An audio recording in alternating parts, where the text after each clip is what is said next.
everybody. Bear with me as I try and get everything set up. I didn't really intend on going live for the severe thunderstorm warning on this channel, but I figured why not. So thank you guys so much for smooshing that like and subscribe button over here.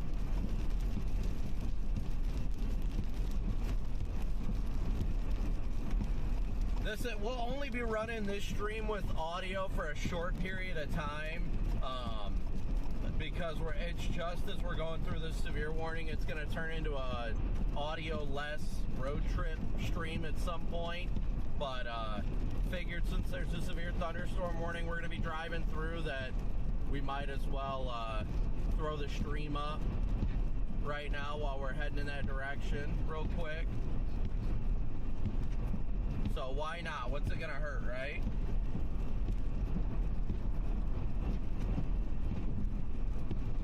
But hope everybody's doing well today. We're just gonna be punching through this line here real quick.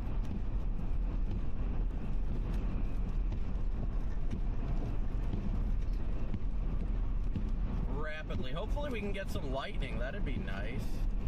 Oh, it looks like we're running into the typical evening traffic here in Toledo.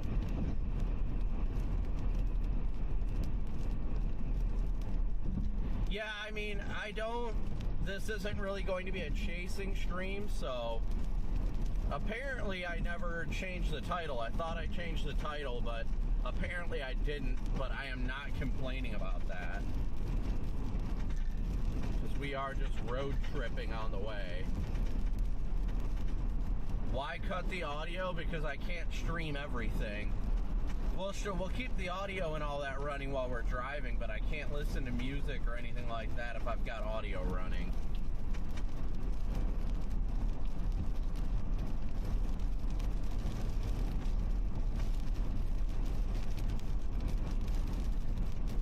This is the Outside the Chase channel. So this is going to be our driving live streams, where I'll typically just have my live stream running with location up, and then you guys can track me and watch the stream when you'd like to.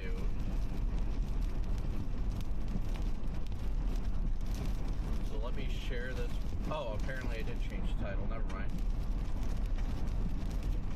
I thought I did not. But again, thank you guys all so much for tuning in, smooshing that like and subscribe button. Already 46 watching with 52 likes. I will post on my actual YouTube channel, so bear with me here for a second.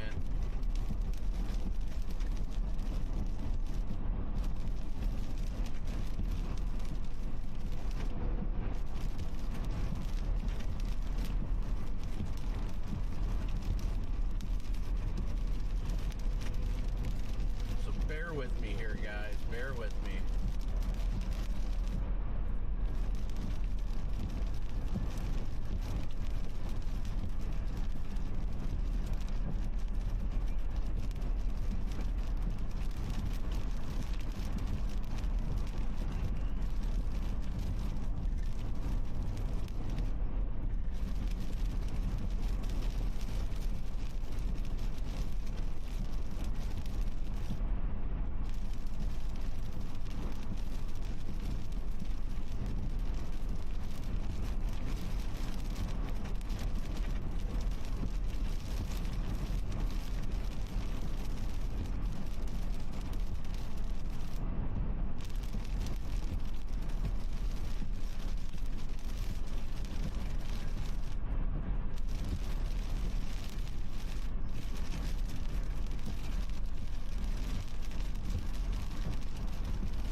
Coming through Toledo right now. Sorry, I had to go ahead and post an update on the normal YouTube channel to let everybody know what's going on, because I know a lot of people are probably going to be confused when they're like, wait, why are you live on the other channel? When they're going to think that this is going to be a habit where we stream on the other channel and not this main one, or not the main one. When today literally was just, I was anticipating it being a road trip stream, And the fact that there was a severe thunderstorm on the way just made it that much better. So it was all a matter of chance, but this isn't a chasing stream per se.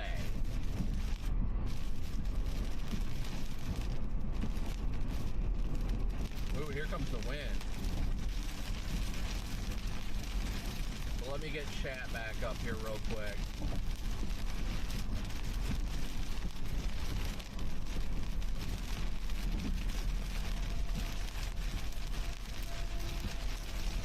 But again, as always, the donation links via Venmo, PayPal, and Cash App have not changed. Those ones will be the same, and they should be pinned at the top of chat.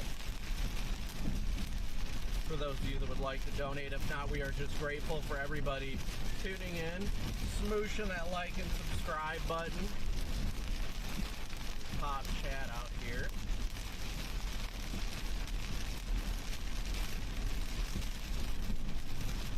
But this channel also is not monetized yet, so that's why like there's no super chat option or anything like that. It's because this channel hasn't had enough watch hours or anything like that for this one to even be monetized yet. So the only real way to donate is through Venmo, PayPal, and Cash App on this side.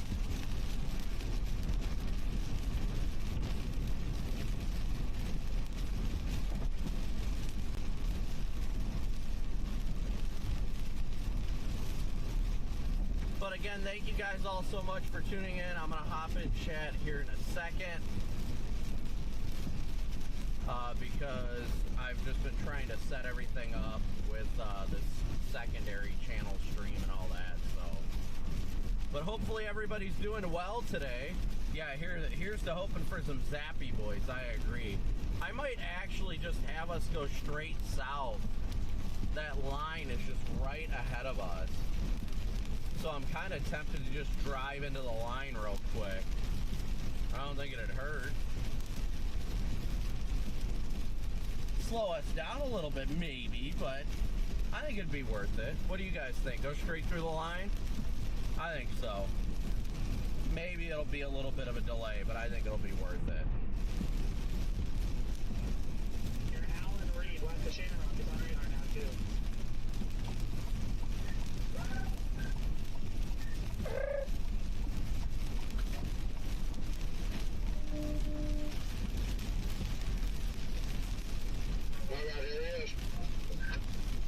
Everybody hide.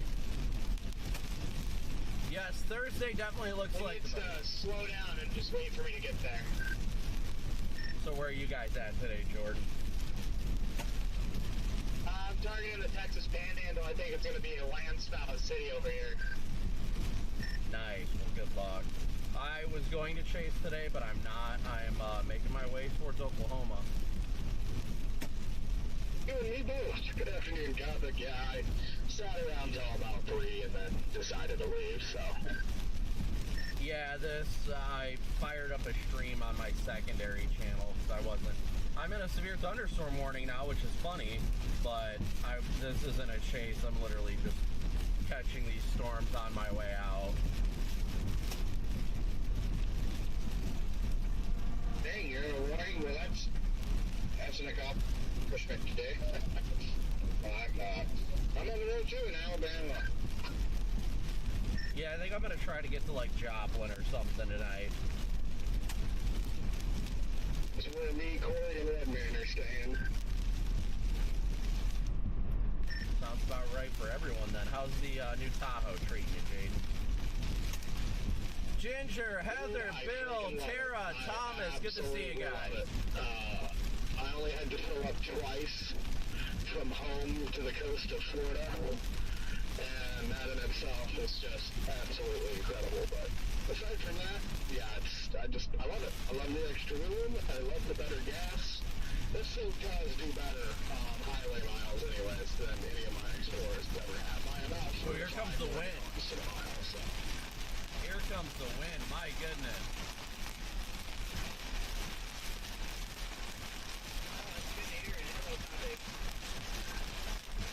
Hey Scott, yeah, that's great to hear. I am coming through this thing now, and it is, everybody just freaked out. We just got the outflow wing from it. Everybody locked up the brakes here.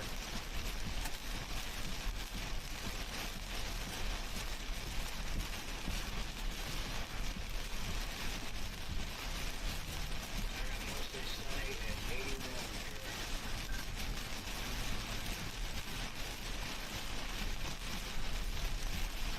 77 and partly sunny on the east side of Indy. Well, it was in the 70s here, but now we're freaking getting hammered with outflow wind, so it's chilling down pretty quickly. And now people are freaking out, pulling over on both sides of the road. We're doing 30 and a freaking 70. Great.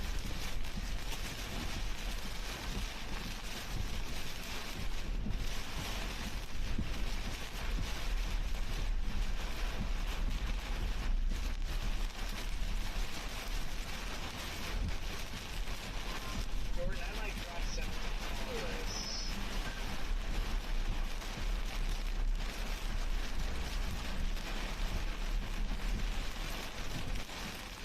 I feel like you can never go wrong with Hollis. And you should just go through Hollis on every chase in that region anyway. Which is what you have to do.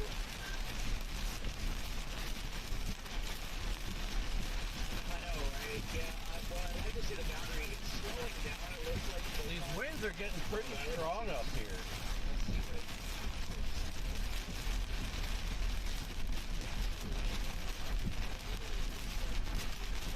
Good lightning.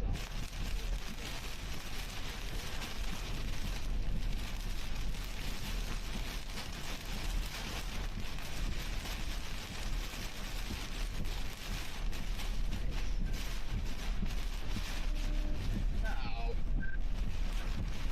Yeah, I'm still gonna get a shamrock over here. There's another self-firing here. Hadley?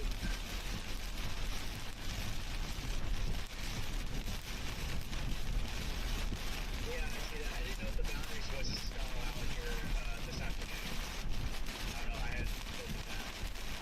Ooh, good CG, guys. My goodness.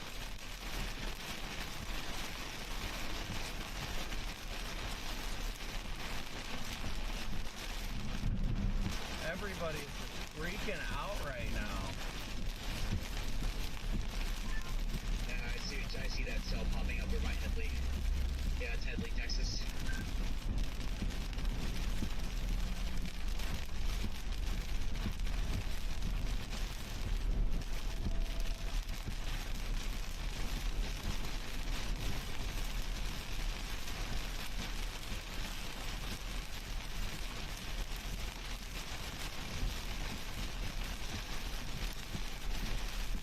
Tornado warning southeast of Buffalo? No way. Oh, I see it. Wow, that thing looks gorgeous.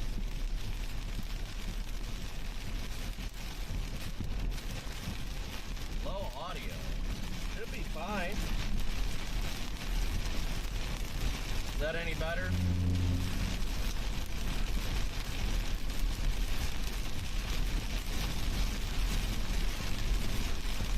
I haven't heard, there's no reason the audio should have dropped.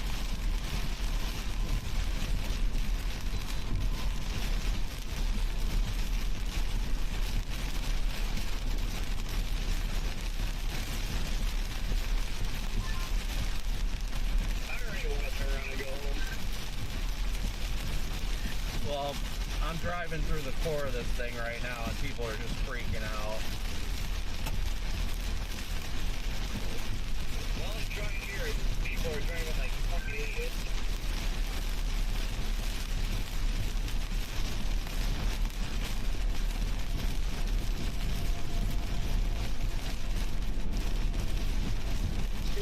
You should have seen all that traffic I had to deal with on the way back after that chase comic.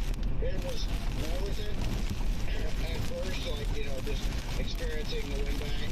But then Good after CG. taking that drive back home, it was not worth it. It's a stupid decision. What was bad about the drive home?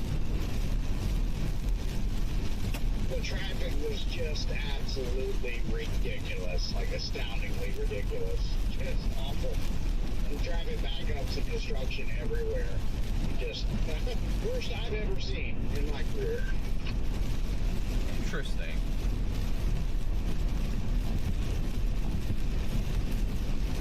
Lexington was a nightmare. Cincinnati was a nightmare. Dayton was awful. Southern Kentucky, rural Southern Kentucky, there was stretches where it was completely stopped. Rural northern Tennessee was just absolute congestion and slowdowns. It did not clear up decently until Knoxville. So after Knoxville. So. Jeez. Well, something's going on up ahead of us. Yeah, it was awful. Thankfully, I brought my patients with me, but still, it was not pleasurable at all. It was bad. So yeah, I think it was all what do you call it? Spring break traffic. Oh, it's a valid I think point. it just started. So Whoa! Friday and everybody was leaving. Did you guys see that? The truck blocked some of it, but that was a good CG. Scott, you said you're gonna go to Hollis? That was a good CG right there. I hope you guys saw that. Yes, I am grateful to make this channel too. It is just going to be a road trip channel, but we're catching this severe thunderstorm warning as we're making our way out though.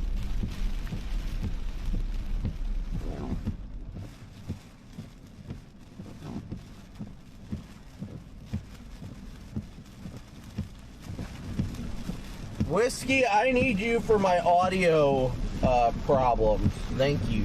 Is it any better right now? I don't know what it is that my audio is, and I can never hear my own audio, so I'm just using my in-car camera or the dash camera as my main audio source right now anyway.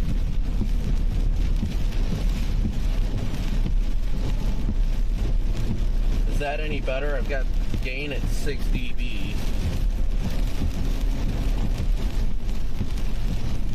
So, Whiskey, question for you, since you seem to be an audio guru.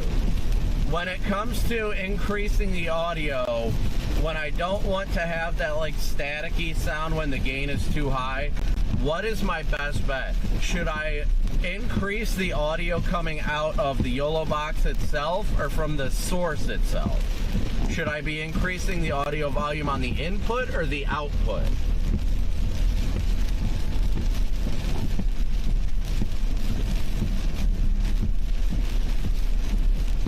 I just don't want there to be any static or anything like that. That's my main concern. Is there end up being static on it or something, you know?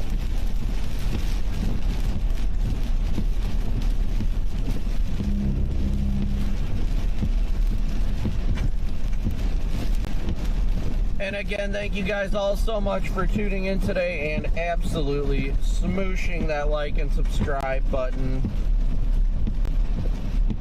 If we've had any Venmo, PayPal, or Cash App donations, thank you guys so much, as well as just for tuning in.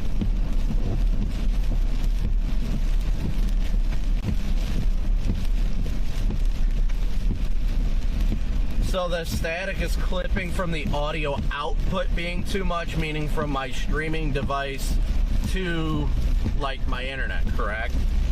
Because the way I've got it run is I've got the camera that's pulling audio is running straight to my video switcher, and then I can change the audio quality from the camera to the switcher, or I can change it from the switcher output.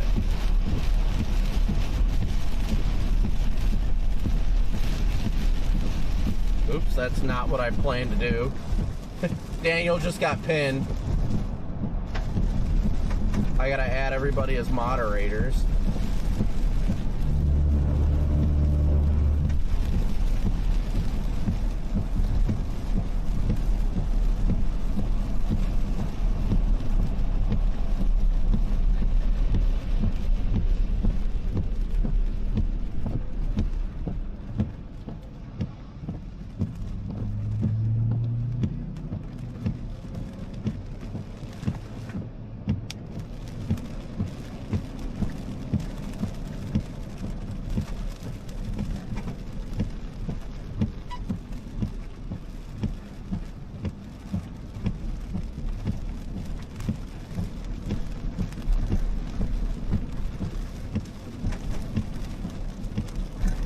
Alright, so we're starting to punch through the back half of this line now. Starting to punch through the back half. We're about to get on 24 and take 24 southwest. Tornado warning just got issued. Where? There's probably an update from, yep, I think it's the update from Buffalo. That is wild. The warm front, you never ignore a good warm front, guys. I can't tell you enough. Make sure. So closed captions weren't enabled on this stream. Dang it. I gotta change the settings in this to make sure that it always enables them. And of course I can't change it once the stream's already started, you know?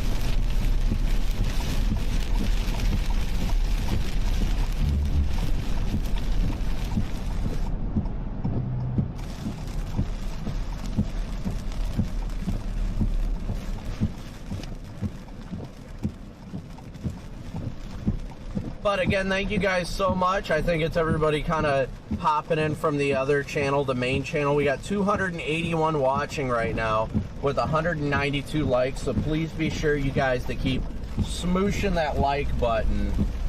Keep on smooshing that like button for me. It'll help us and it'll help everybody see our road trip channel here. For those of you that are new here, this is going to be primarily focused on just driving. This isn't going to be a storm chasing channel. My main storm chasing channel, Storm Chaser Brain and Copic, will still be the place where I live stream all severe weather chases, including tomorrow. This is just doing it now. That way, we're going to keep the stream going for the whole drive to Joplin tonight. So I'm planning to drive all the way to Joplin, Missouri. So probably till about 2 a.m. Hey, Andrea. Oh, no.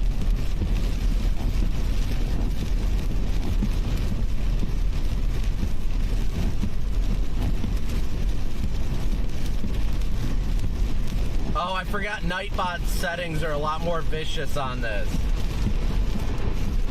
I forgot about that. Nightbot is a beast on this channel, so I've got to fix that too. As always, if it's not one thing, it's another, guys.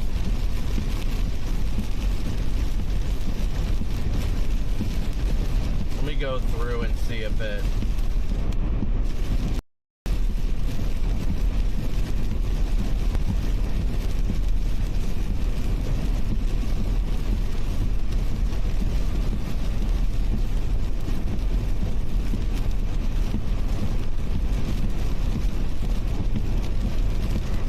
Should fix that.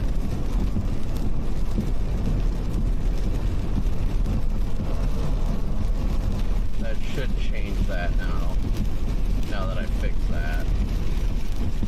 This channel is just a bunch of trial and error at this point.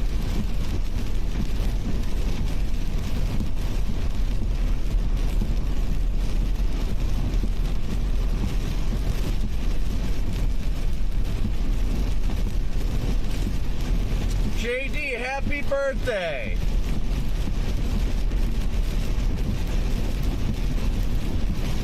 Happy birthday. Hope it's a wonderful day for you.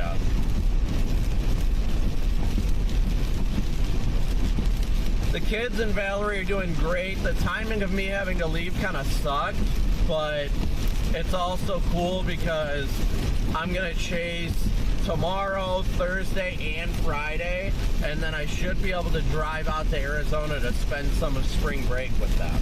So I'm really excited about that. Really excited about that.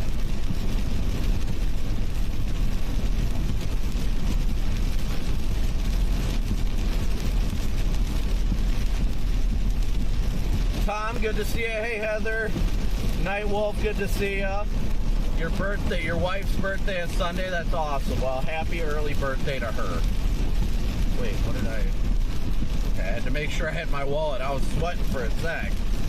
Do I like driving? I mean, you got to get used to it to do what we do, honestly. So whether I like it or not, I have to do it. But yeah, generally speaking, I do. I do enjoy driving. Alma, good to see ya.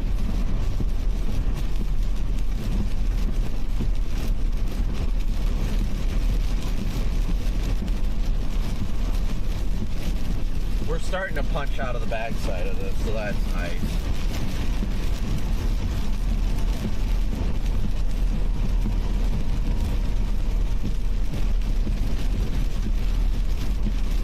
It's gonna be a long drive, I'll tell you that much though.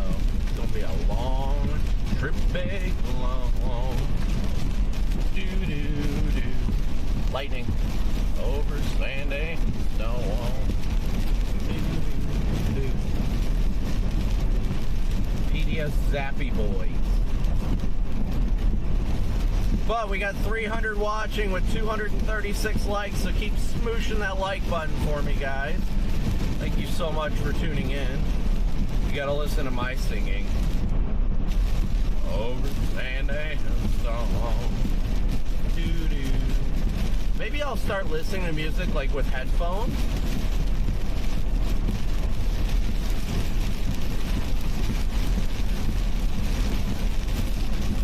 Semi truck flipped over on 24, somewhere over here.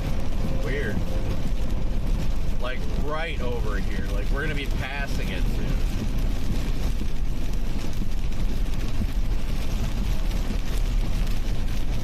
There's probably gonna be a lot of cops up where it's at though.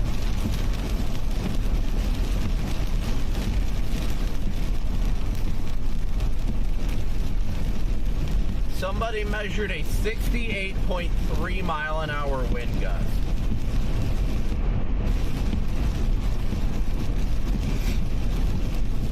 So I'd say it got pretty windy.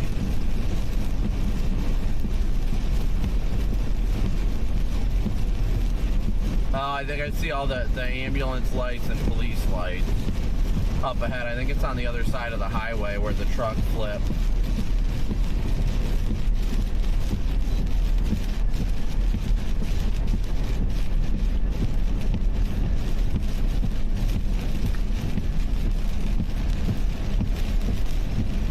Traffic is coming to a screeching halt because they're seeing it. No, I think it's on our side of the highway. Pretty sure it is on our side of the highway. If I could see what's happening up there, I'd know which way to push traffic. I don't know if they're blocking the left lane or if they're blocking the right lane. I'd imagine the left.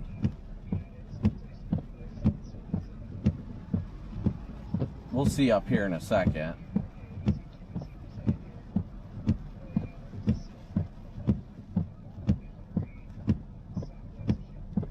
I'm trying to look visually like myself, but I'm not really able to see it. I wish one of the cops had their arrow stick going so you could know which way to move. So I don't know if I need to get out. I think I need to get out of the left lane. It looks like there's somebody with an arrow stick up ahead that's going left. So I think I'm going to turn on my left arrow. That way people start to get the message to get over.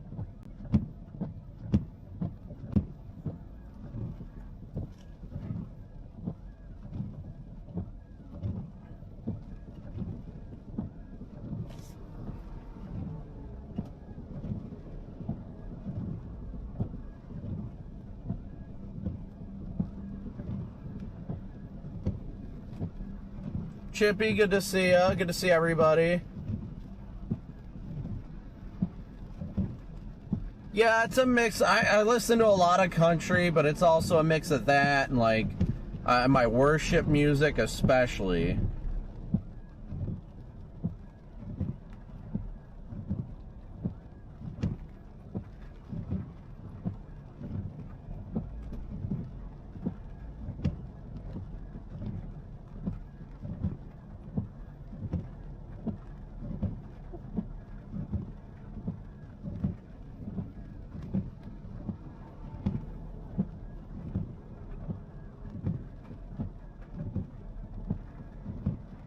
Looks like the ambulance is leaving the scene.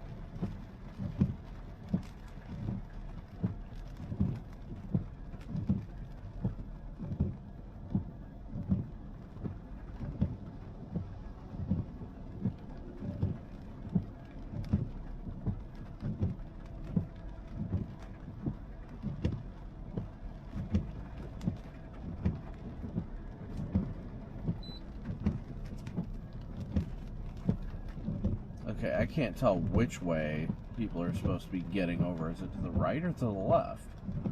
So it looks like some people are getting over to the left, and that makes no sense.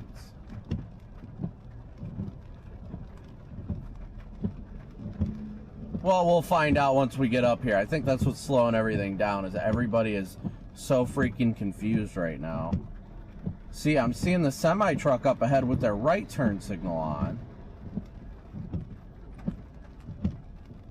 I'd imagine that's the direction of travel we should be going.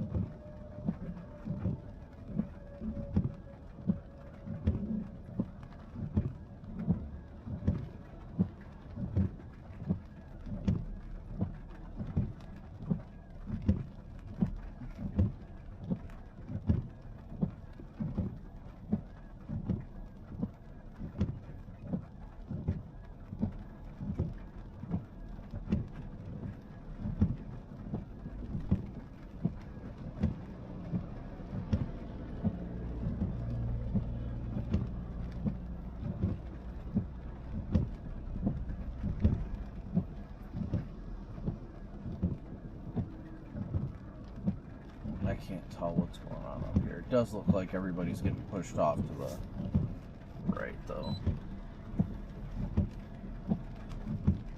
Looks like all the troopers are on the wrong side of the road right now, though.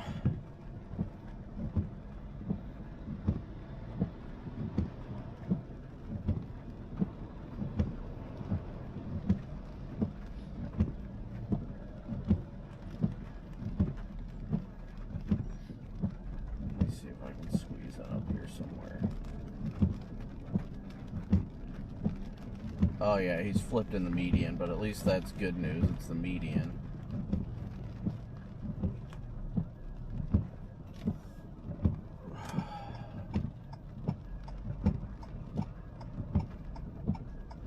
At least when he flipped, he went into the median instead of into the lane of travel.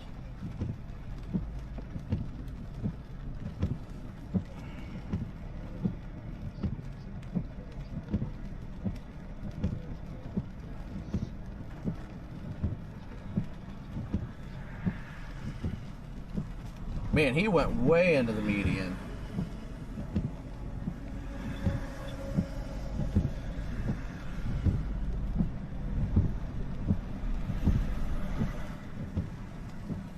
Oh.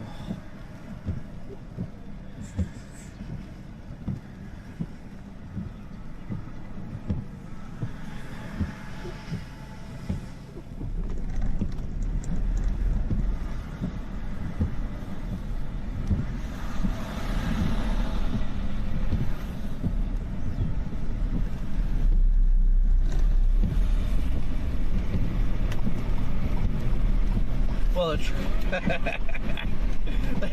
that makes me feel bad, but when I just passed right there, the trooper smiled and waved at me as I passed. That's kind of funny. I'm not gonna lie.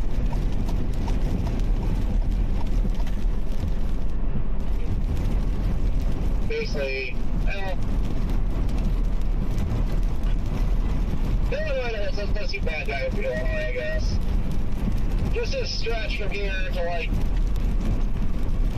Indy, I just cannot stand it. Sorry, I just turned my radio back up, but there's a truck flipped over in the median of 24 over here by Waterville Quarry, and as I was passing it, there were two state troopers that saw me slowly passing by, and they just kind of got a chuckle and waved.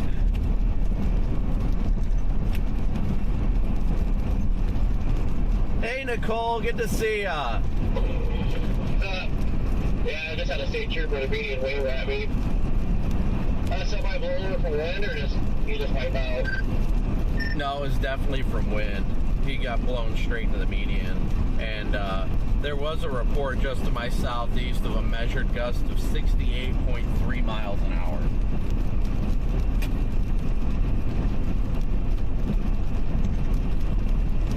blown straight up into the See, there's some nice GGs behind me. Yeah, don't worry. You got one cell that looked like it intensified nicely that's almost by your house. You better tell Kristen to go get on it. Jay, I will in a minute here. Hold on.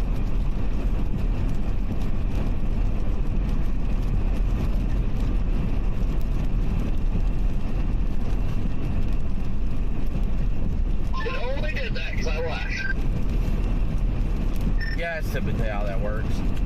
Alright, so the current plans right now, guys, the current plan is to, right now we're headed to Joplin. For those of you that don't know, we are, did I break that? Please tell me I didn't. That's not cheap to replace. No, I got all Boy, Indy is total. But yeah, so currently we're headed towards Joplin for the night, and those of you that are aware, you know, this is our secondary channel. This is the road trip channel that we're on here, and this is the one where we just kind of chill. I didn't anticipate going live for the severe weather on this, but it just kind of worked out that way. But we are headed, where's TriCam at? Did a button get lost? There it is. Okay, there it is. But we weren't intending on going live for this. We were intending on going live for the drive south, but I wasn't intending going live for like a chase, so to speak. So it kind of caught me off guard doing this. But typically these like road trip streams probably won't have audio. But I might do, you know, thinking about it more, we might do it where, you know, I might just listen to music in my headphones for the most part. I don't know. Just so I can still get what I want out of the drive, but still be able to interact with you guys from time to time. The reason why I don't want to run audio the full time while doing a road trip stream is I like to just kind of get in the zone, be in my own little world, and, you know, prepare for the days ahead and everything. And typically my drive to and from where I'm going is it. Look at the dance party on the cell booster. But yeah, typically that is where I get my good relaxation and kind of honing in of what's going to happen for the days ahead. So typically for a stream like this, we wouldn't have audio, but we do have it now to chat with you guys, at least for the time being. And, you know, try and answer whatever questions you may have and things like that, too.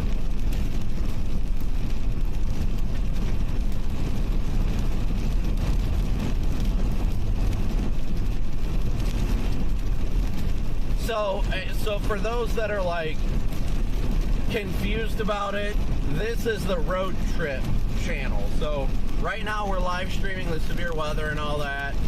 But we're making our way to Joplin right now. So typically we wouldn't have audio running and things like that. That's exactly why. Like, I know because there's a severe thunderstorm warning that probably confused people. But this is going to be the streams, the side of the channel that's more strictly for road trips and things like that. But I'll keep the audio going. You know, we've been having fun, having a good time. I want to make sure to interact with you guys about any questions you might have tomorrow. But today is not a chase day.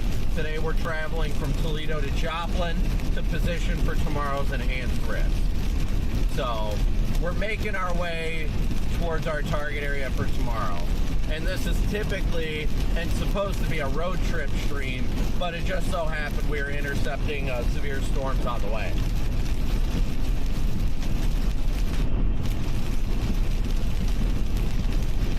But how's everybody doing? Hopefully everybody's starting to make their way over to the channel, to this one for the road trips and such, smooshing that like and subscribe button.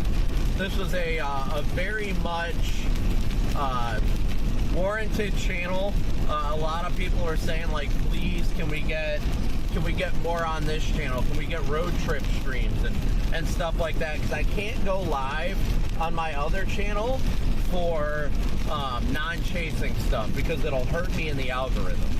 So I'm doing this because a lot of people just enjoy the journey, even if there is no audio. And I always stream from the moment I leave my house to the moment I get to the hotel. So it gives you guys an opportunity to, you know, we get a little more interacting and stuff like that. So, I mean, I'll be live here. It might not be with audio the whole time, but we'll be live here over the next 10 hours at a minimum. But so good to see everybody today. Hopefully everybody's doing so well today. It was a beautiful day at home. I actually walked to pick up Cooper from school, and that's what I had to do right before I left. Just pick up my goose. Pick up that Cooper goose from school, and then get on the road and start the drive to the plains for tomorrow's threat. Tomorrow looks like northern Oklahoma, but there's definitely a tornado threat. Definitely a tornado threat. So tomorrow's going to be probably northern Oklahoma, southern Kansas, and then the days after will end up being, let's see, Thursday's probably going to be Iowa, and then Friday is probably going to be northern Missouri. No, Whiskey, there's no memberships or anything on this channel because this channel is not monetized yet. So I can't actually accept super chats or memberships on this channel or anything until this channel's monetized. And I have to hit something like 4,000 watch hours. So like the next stream or so, I should be able to roughly get where I need to be for that, at least a good chunk of the way. So that'll be good. Do I see myself doing this in 20 years? I mean, I definitely see myself still chasing in 20 years. Will it be my full-time job? I don't know. If I gotta be honest, and this might bother some people, but to each their own, my heart is still heavily being pulled towards going into law enforcement. It really is. That was what I was going for my whole life, and then, you know, God had a different plan, so that was perfectly okay. So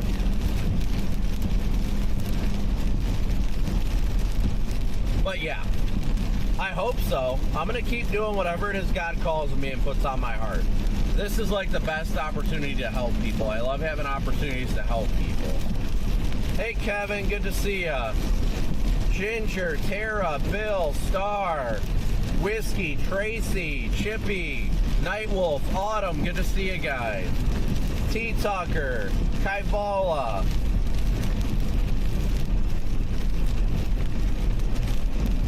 But yes, the only way you guys can donate on this channel, on this YouTube channel, is through Venmo, PayPal, and Cash App.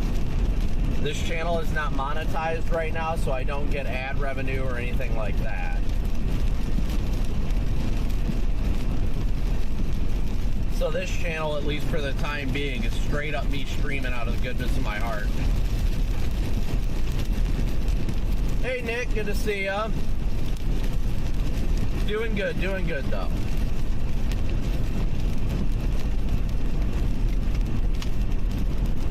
Feels good to be back out on the road. I can't say that enough. Just feels good to be out here. It's a blessing to be out here. It truly is.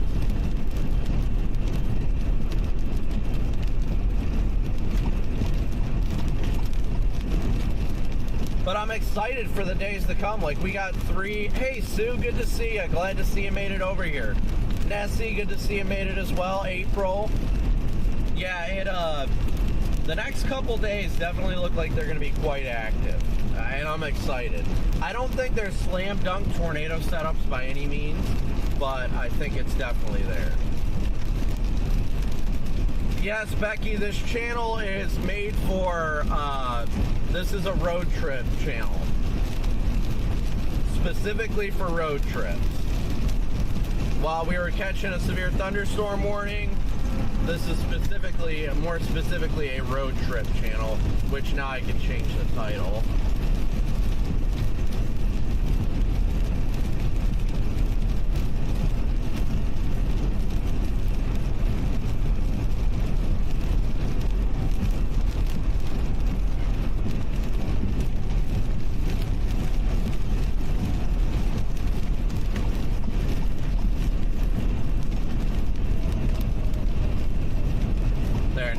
Now the title should have been changed. Gary, I think you're going to be getting some storms here over by Gary, but nothing too bad over there. Alan, again, good to see you. Sherry, good to see you. Nicholas. Yes, I am headed towards Joplin, Missouri right now. Yep.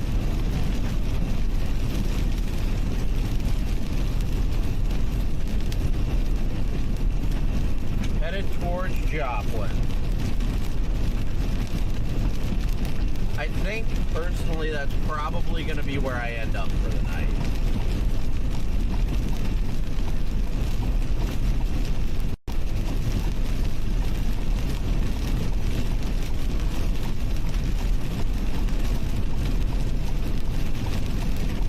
It says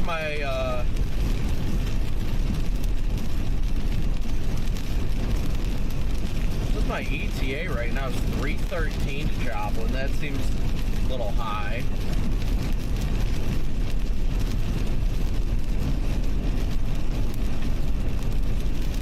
Toby, good to see ya. Yes, moist outside indeed.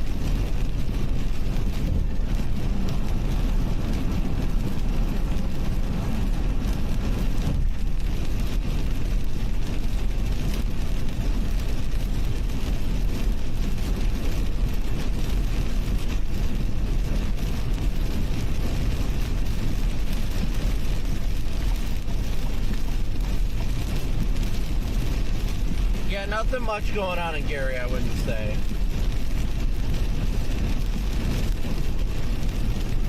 GMC, thank you so much. Good to see ya. Good luck with your disaster response nonprofit.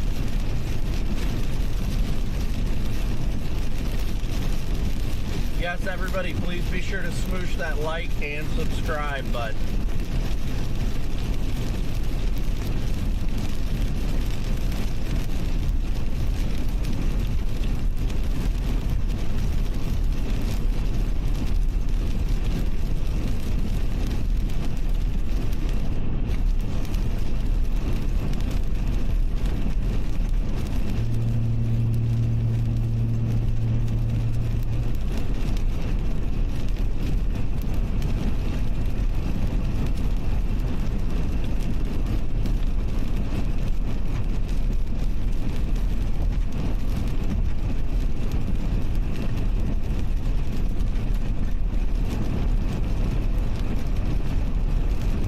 Actually a lot of storms blowing up near Chicago right now.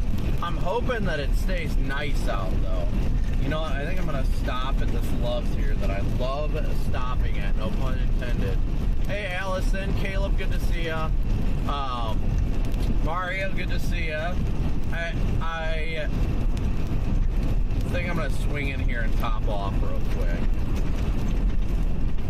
This channel will be specific for road trips. This will be every time that we're driving that we're not chasing. But typically it'll have no audio.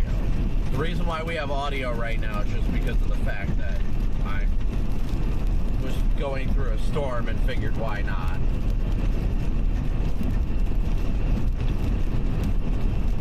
Kevin, we are indeed all sinners out here, so there's no shame.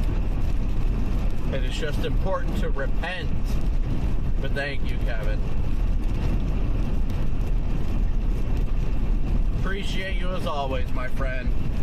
Hopefully get to see you out in the plains at some point this year.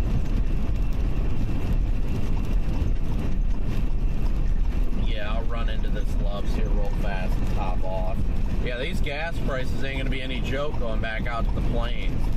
With all this, no, we're not gonna try and talk politics here, guys, but with all this crap going on right now, with the war in Iran, if you even want to call it a war, just our freaking gas prices are just going brutal. But we will not use this as a talking point for politics. It's just, let's be real, it's an annoyance for all of us to have the gas price go up, you know? It just really sucks. But this too shall pass. I try not to let politics or any of that stuff bother me too much. Some of that, I mean, that stuff's out of my control. You can vote, but at the end of the day, things go the way they go, and you just roll with it.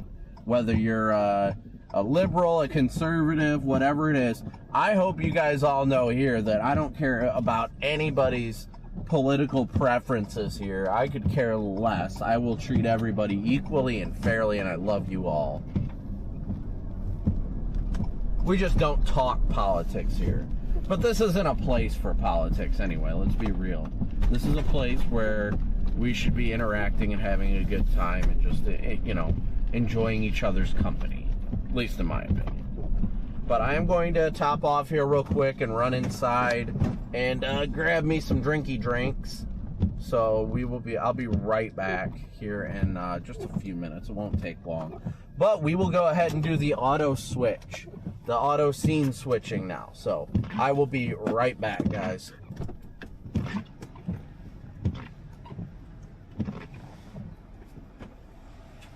I need to take my keys in case. Can't go locking myself out.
Got you back on here.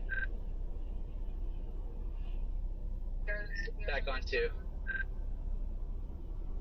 You're on 2? Stand by, going to 2.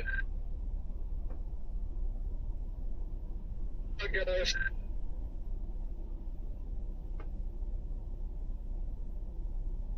See you in a little bit.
cannot express to you guys enough how critically important it is to stay hydrated.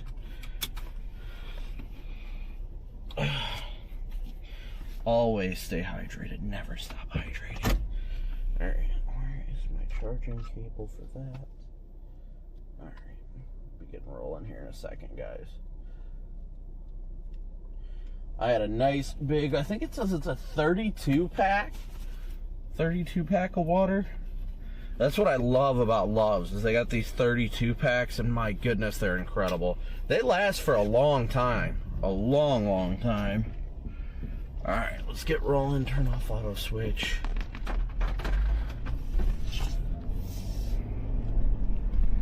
Yeah, I always love getting these huge packs of water because I drink so much water when I'm chasing. And if I forget some, dude, it just like ruins my day. So, like, you can go get water from like a gas station or stuff. Corey, you might catch me at this rate. This is crazy.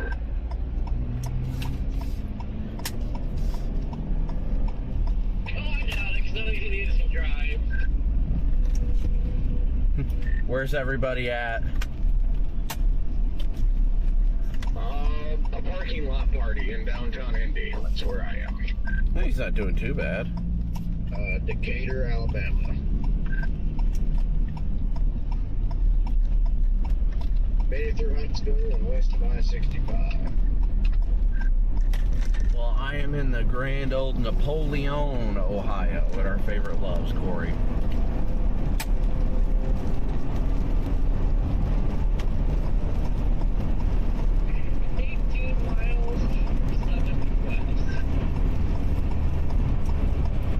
Oh, I forgot. It takes you all the way down that way.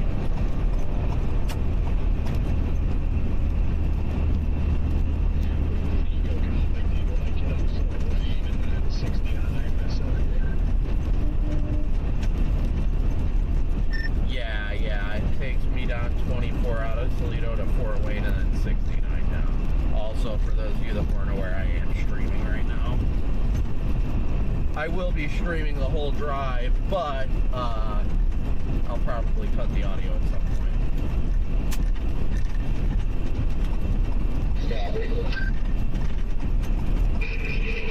John McDonald over here earlier. Is that Lauren from Discovery? Is she UK or New York? I can't remember. Sorry, say that again. You said, is she what? In the UK or New York City? UK, I believe everybody that Discovery team is, well, technically they're not Discovery, they're an independent company that's based in London, and then they contract with Discovery.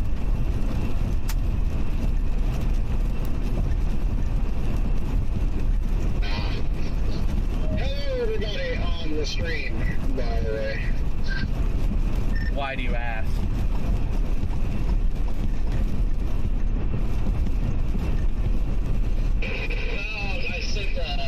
Videos, but I couldn't remember if she's from New York or UK.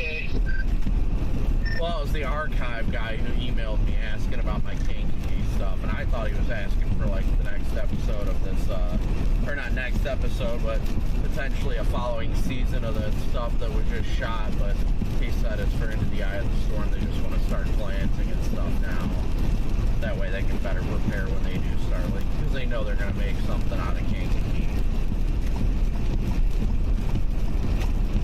Yeah, I figured they would.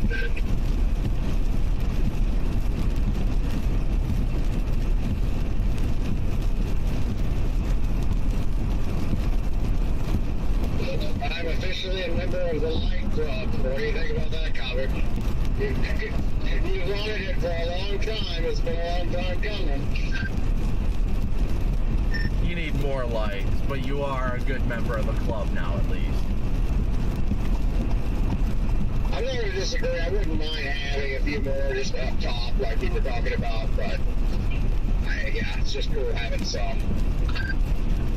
Yeah, I mean, even just a rear traffic advisor in the back glass, just something a little above the license plate lights would just, like, complete the whole thing. Yeah, that was my only complaint, but that's what I had told him before, is that, you know, if you ever get a chance to put a light stick in the rear window or the spoiler, I would. What kind of controller do you have with that, Redman? No controller at all with these. Just a simple on-off switch on the dash.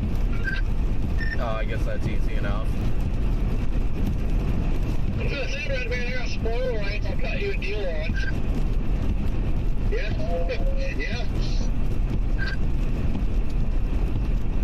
You lost your fence. That's no good. I'm probably gonna start streaming. Lucy! I'm probably gonna start streaming at probably about noon central tomorrow would be my guess. Noon central tomorrow would be my guess.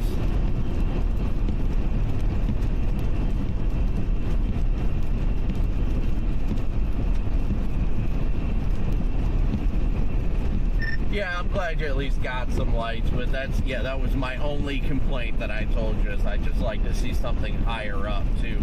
Even if you just get two like a freaking single, like, I don't even know what the hell to call it.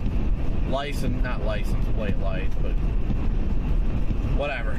You get two of the small little diode things and put them up top, and that'd help a lot. That's, like I said, that's the only complaint. Like, you don't have to have anything too flashy, and you really don't even need anything in the front. You know, it's more just about the rear lighting in the back that, you know, you lose visibility without having anything, like, above the license plate lights. But if you get, like, two wheel-in ion type things, I know those are a lot more expensive. If you get two of those and put one on, you know, in the back window, you know, one on each side of the window or what have you, that'd help a lot, too. Because I like those, the little, I don't know what they technically are called with the place that you got them, but they're the equivalent of a Vertex. I love those Vertex you got. They're nice and bright and they're really small. Yeah, just like two hideaways. Just like, yeah, just two individual, like, hideaway pods for, like, the spoiler. No, I absolutely agree. It would be nice to have some up top, and I'll probably work on getting those too at some point. But yeah, I'm very happy with these little ones. They are bright. These are Abrams. These particular ones are Abrams, but yeah, they're very visible. That's Lucy. the good part. Lucy, make sure to comment on tomorrow's stream. Actually, Lucy, go over to the other channel right now. Go to my main channel and just comment on tomorrow's scheduled stream, and I'll make you a mod over there too.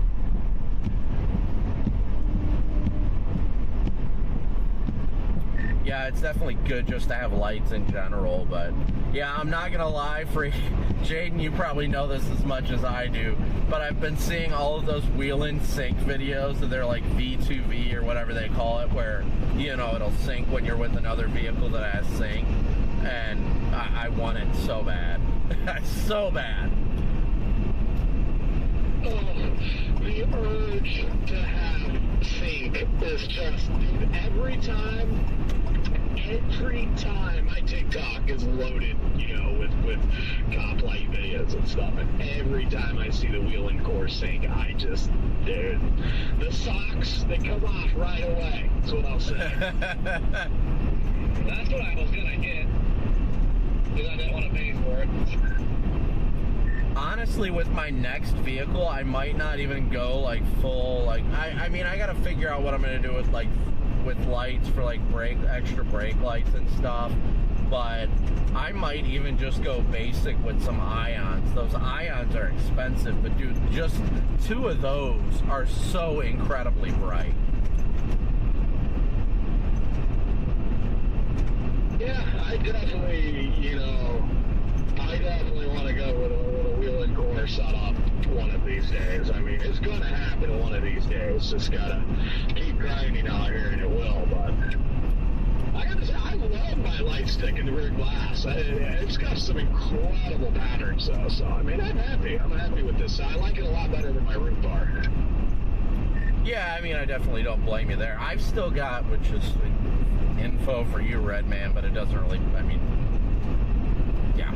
I've still got my Wheelin' Liberty bar that's all amber if you want that, Redman, but that's, I don't know if I'd recommend it. It's an incredible light bar, like compared to like all the new light bars, even with it being a decade older, it still runs up there with lights and everything, like how incredibly bright it is and everything, but it will kill your MPGs.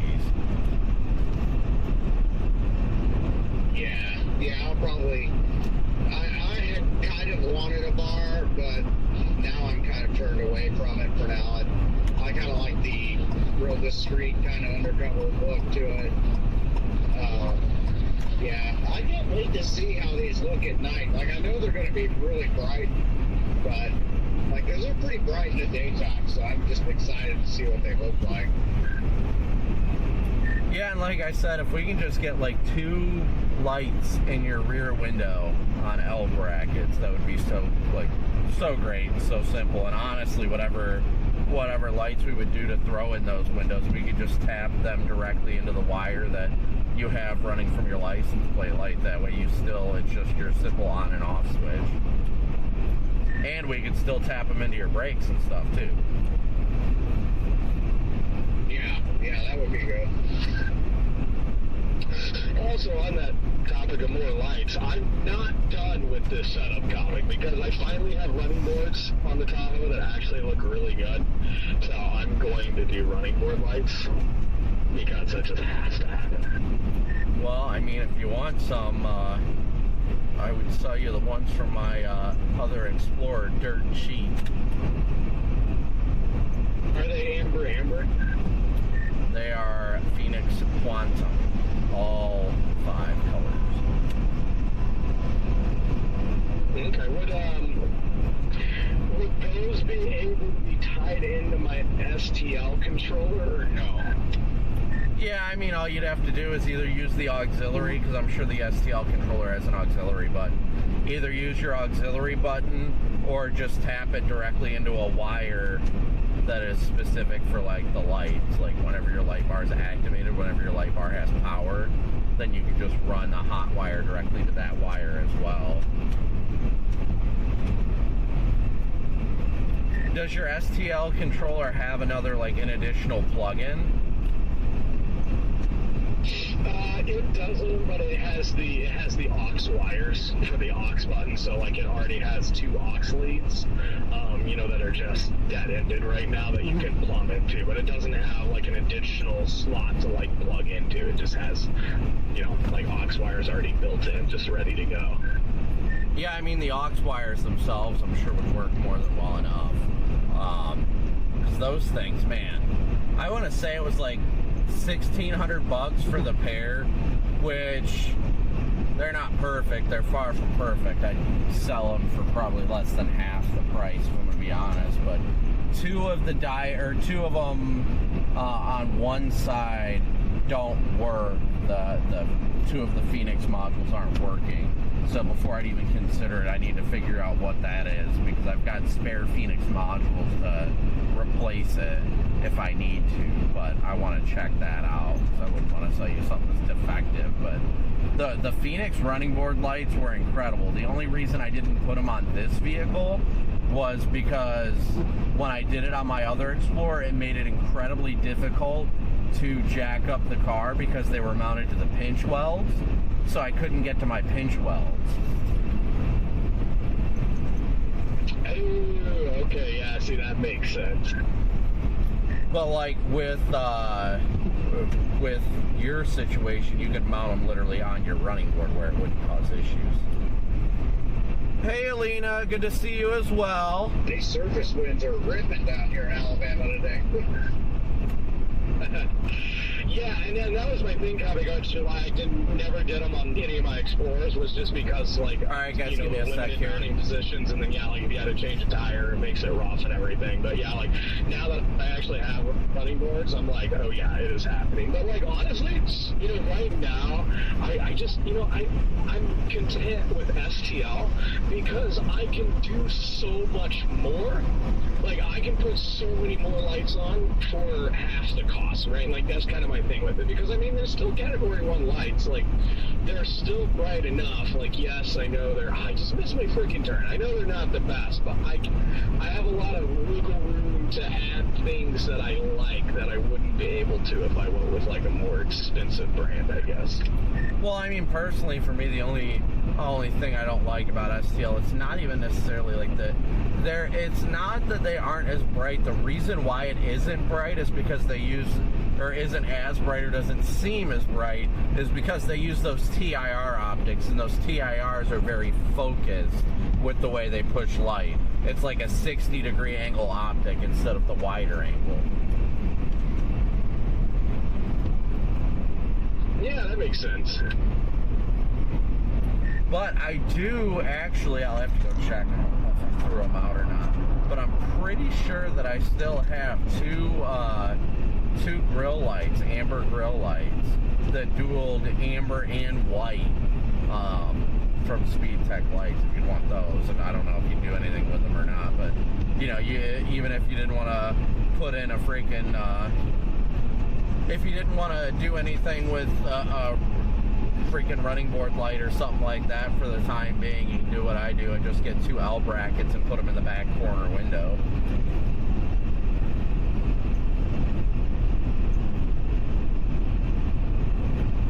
Yeah, I mean, I'm happy with my back glass right now, because you know, I got the bar in the back, which is nice. And boy, this traffic, holy crap! I'm having a hell of a time in Indy.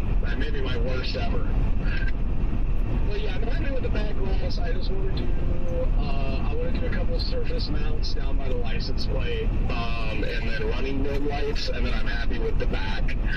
I just want to do one on each side of the license plate, 2 surface mounts there, running board lights, and then I'm going to put 2 pods in my ram bar, and then that is the lighting setup for the Tahoe. I'm just going for like a neat little kind of more lower profile undercover look on this one. I think it'll look pretty neat once everything's done. I'll give you something undercover. Oh yeah, you will, Jordan. Yeah, but I've got, like I said, I've got 2 of those. I believe I've got 2 of those STL surface. I guess that's technically what STL calls them. It's a surface mount. I think they were called the TIR6 or something like that. It was the one with the 6 diodes or something like that. But I don't know. I can look whenever I get back home and see if I still have them, because I mounted them on the back of my Taurus a while ago. Okay, yeah, we'll get in touch. Send me a picture of them, because I could use those. If you have 2 of them, I could definitely use those because I have 2 holes on my ram bar where I want to put lights, and I could just use those for that, and then just kind of, yeah. So that's definitely a real possibility there. Yeah, no, I'd be fine with that, and I wouldn't even freaking ask any money for them, because I literally think they're just sitting somewhere, like, by my garage or something right now. Like, I literally don't have any use for them. I don't even know if I still have them around, but I'll check when I get back home. No chasing today. I mean, no big deal if you don't. I mean, those surface mounts on STL are very cost effective. Like, the individual pods are really not bad at all. No, they're a really good price. No, today isn't a chasing stream, guys. We're traveling to Oakland, well, technically we're traveling to Joplin for the night. But today's a traveling live stream. That's why we're on the secondary channel. Today's just a traveling stream.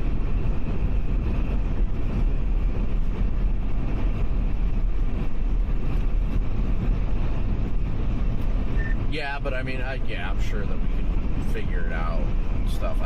Not figure it out. I'll see when I get home. Whenever I get back home, I'll check it out and see if I still have them or not. You can have them if I find them. I really don't. I'm not going to ask any money for it or anything. Yeah, I mean, do you have like the wire extensions with them too, or do you know, like, if it's already got a nice length of wire on it? I mean, I think it still had like at least, I'd say 4 to 6 inches of wire on Okay, yes, I could just easily splice into them then. Good. Yeah. So like I said, I'm not gonna get your hopes up saying I for sure have them. I don't remember the last time I saw them, but they came off the freaking other car and the Torres, and unless Valerie grabbed them and threw them away or something, they should still be at my house. So, I mean, yeah, they're great. They were great. The light setup is different. Like, it had a specific trigger wire because, like I said, they had the white override. Like, they only flashed amber, but they had a specific like wire that would steady burn or flash white. So that was like the difference. Was it always had, it never like intertwined them. Like, it was amber and white, as in like full amber or full white. It wasn't half and half. It just had like the multiple diodes, I guess.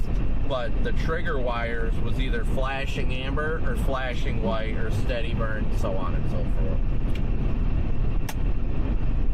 Okay, interesting. Yeah, I mean, if you don't have them, like, no big deal. Like we were talking about, like, those are literally the cheapest. Like, those are cheap.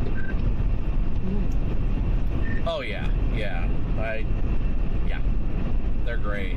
I really enjoyed having them. I mean, I still the light nerd in me wants some wheel and sync desperately, though. I'm not gonna lie. Could you imagine if we were all rolling around with a wheel and sync? Do you know how freaking awesome that would be? Like, there's just four of us, like, parked on the side of the highway or something, and we all got wheel and sync. Like, that would turn some heads.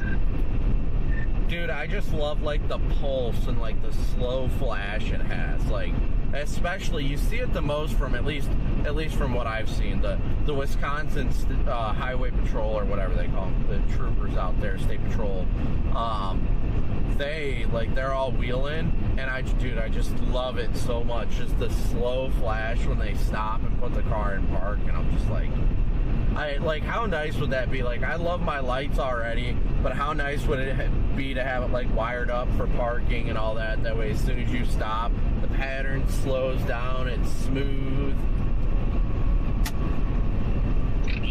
Well, the little town just to the east of where I live, Flushing, which is interesting, they're a pretty small department, but they have sync. I've seen it on their chargers before. Like, I think it was like a month and a half ago, we were in Flushing, and there's two chargers on a traffic stop, and they were 100% in sync, and I was like, ooh. Like, Flushing PD of all departments that I've seen in Michigan, they're the ones with sync. I'm like, all right. It just looks so good, and everybody complains, oh, you're blinding me. With sync, you don't blind. It's just a very slow flash.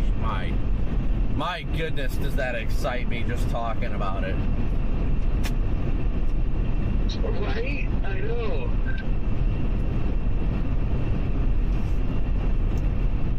Right, Corey?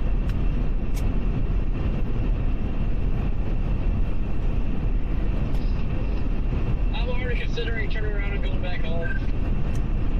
What? Everybody's being so negative today. What's going on? Fucking hate this traffic. You're telling me that I just made it through Indy. I still have some more to go, but I made it out of all that bullcrap. I successfully added 40 minutes onto my arrival time to Joplin. Yikes. Yeah, that traffic up there lately has been absolutely just stupid. Red Man's music. Yeah, I'm adding time to my time, and I'm not even in Indy.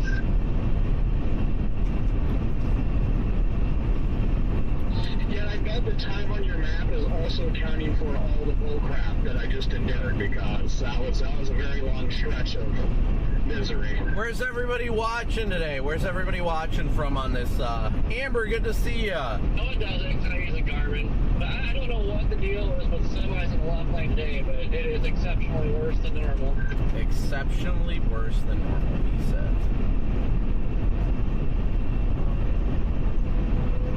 Exceptionally, Corey says. Exceptional. Are you still on here? How's your storms doing out there?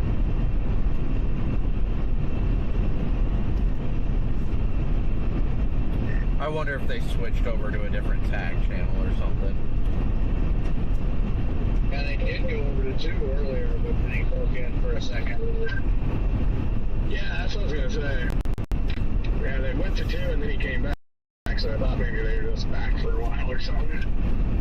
I mean, I don't blame them. We all just kind of took over the channel while they're actually chasing.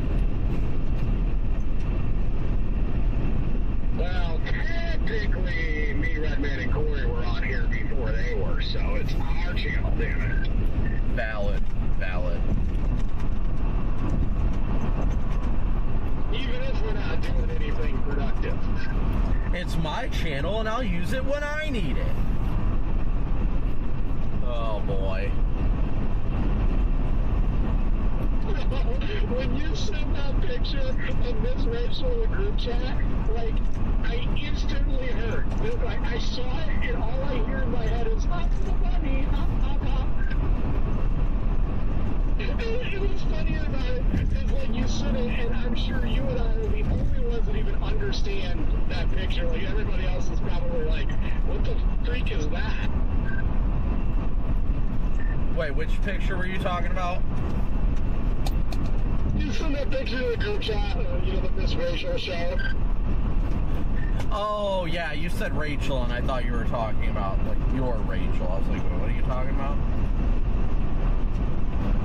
Yeah, I saw the picture instantly, just hop little bunny, hop, hop, hop, just like right into my ears. Yeah, Cameron was watching Miss Rachel, and I was laying down on the couch, and I hear her go, pull it out, pull it out, pull it out, and that got my attention. And then I look, and she pulls something out of this little box, and she's like, it's a lion. And I was like, I gotta take a picture of this. Make it stop! Make it stop! I have nightmares about that show, man. For literally like the last year and a half, I could probably recount almost every line. Thankfully, my kids really don't like watching Miss Rachel. They're more of there's on Netflix, Bebe Finn. Cooper loves the show Shark Dog. I'm trying to think of whatever else. Like, I mean, you got your classic like Coco Melon too. Yeah, that's like Kinsley, like, her, like, go-to. Like, if she's, like, upset or anything, like, you put Miss Rachel on, and she's just instantly a happy baby. Yeah, I don't get the hype, but hey, I mean, the kids are gonna like what they like.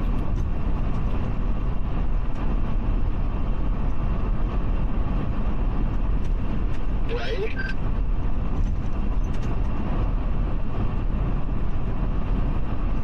I just couldn't handle it. I'm just like laying there. I was trying to take a nap on the couch while Cameron was playing. And I just hear pull it out, pull it out, pull it out. And I'm like, that sounds suspicious and I'm not sure what that means.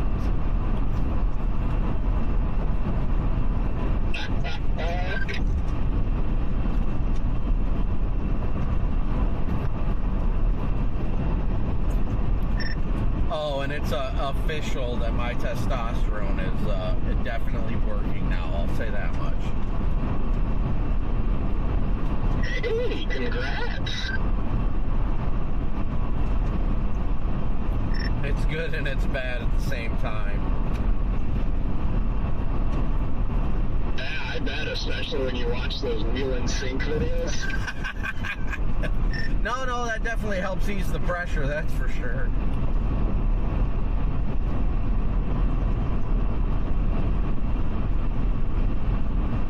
I literally, like, when I went to bed last night, I, like, opened up YouTube on my phone and just started watching Wheel and Sync videos. At an MP for Illinois, 20% jobs will watch, while it remains unclear how widespread or organized convection may become. The environment is at least conditionally supported for supercells to produce a large hail damaging wind gusts and perhaps a brief tornado. What the hell? Yep. Alright, I'm not gonna lie, I did not expect that at all. Yeah, me neither, especially to the west, but... Did we name the new cat? Yes. Her name is Sky. We named her Sky with an E. S-K-Y-E. Violent Tor is currently a 2 in western Illinois, and you also have a 2 bullseye in west central Indiana. I mean, I got time, but it'd make things a little more difficult for tomorrow. I haven't looked at... Has anybody looked at 18Z for tomorrow yet? 18Z Rufus looks quite enticing along the Kansas-Oklahoma border. Yeah, that's what I was telling Corey earlier on the phone. I was like, it looks like Kansas-Oklahoma border. Like, I think the 12Z, I don't know if it was the Rufus or what, had a supercell firing, like, on the Oklahoma side, but then slowly crossing the Kansas border and being done by, like, 11 o'clock up near Emporia. Yeah, by the way, there's cells firing over St. Louis right now. They're in the southern tip of that MD, so they're obviously considering those as well. Quite interesting, to say the least. I don't know, I was on the fence of even leaving today. Like, personally, if I'm going to be straightforward, I did not intend on chasing tomorrow. I didn't like what I saw this morning. And then when I saw they went enhanced, I'm like, that's really weird. I should probably dig into this a little more. And I was like, okay, maybe there's a chance there. If today didn't have this early crap, today could have had a very, very high ceiling to it. But we got caught up in this early stuff just wrecking the environment. Oh yeah, no, I agree. Like we were talking about yesterday, when we were still down in Florida, that's like we kind of had the same, idea. Like if the morning convection behaves, the ceiling's high for today. And like I said, told you too, I was very confident that the morning convection wouldn't behave, and it killed today. And it did. But the weird thing is, typically after the morning convection or early afternoon convection, it typically zaps the environment. But after this convection has gone through, the dew points have been skyrocketing upward. Yeah, it was like a late surge of moisture. There's 60 dews hanging around the mid-Mississippi Valley, all morning, and then they didn't start to infect northward until later this afternoon, which is interesting. And then I'm pretty sure one of the MDs was even talking about that, basically a late arrival of the low to mid 60 dews. Well, I guess I'm not planning on diverting from my route, but I'll be definitely keeping an eye on anything popping up. Looks like a storm's popping over by Kokomo right now. Yeah, I mean, I'm definitely gonna keep an eye. This stuff that's coming out of St. Louis, looking at satellite, one of them's got a decent little tower, and that's kind of my thing. I'm not gonna divert a whole lot, but if there's just something along my route, I might check it out for a little bit. Oh yeah.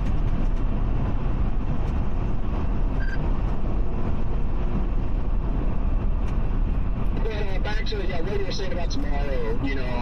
I've looked at tomorrow kind of the same way you have for a long time now, where I could see it going upscale pretty quick. I think there's a short window for some magic tomorrow, definitely.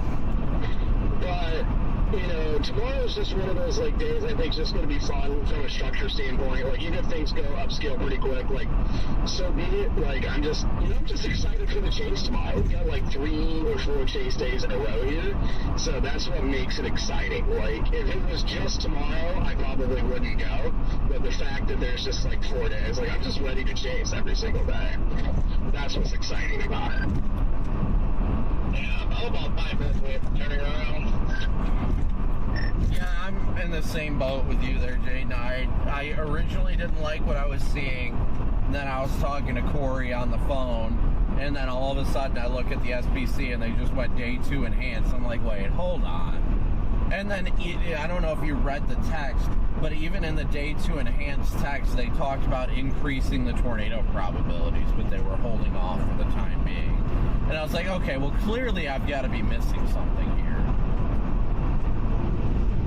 Yeah, I think there's certainly an environment, and I actually missed that part. I guess I missed that part that they were talking about, upgrading them.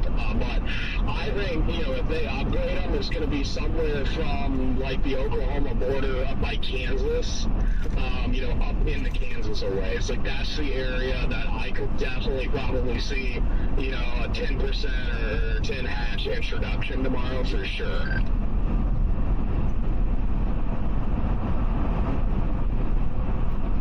The exact wording is higher tornado probabilities may eventually be needed once confidence in where the risk will be maximized spatially. Okay, yeah, so, yeah, just looking at everything today, I would say that would be from northern Oklahoma into south central Kansas, probably. Yeah, I think that at least that's my target for tomorrow, so I think that's most likely, where it's going to be if that's where they do it. So we'll see what happens, though. I'm intrigued. I'm not going to complain. I mean, if I'm going to be straightforward, until I read the SPC discussion, I only did quick glances at the models, and I was like, yeah, it doesn't look that good. And then after reading it and actually digging into it deeper, I was like, okay, maybe I should go for this. Dang SPC chaser. They gave me the tip, and I rammed it the rest of the way in. Ooh, what got you to come out here was what the trough was going to do, that I posted about there a few days ago. That's why you're coming out. No, honestly, I think Corey's right about turning around. Now that you're heading out there, we probably should just call it. 2026 is different, you see, because, I left your guys' 5 hatch to go to Florida and nothing happened. So now you better be thinking that I'm out here or nothing's going to happen. Yeah, but it can't happen after you at West. Corey's got a good point, Jaden. Kankakee, that doesn't ring a bell. When was that?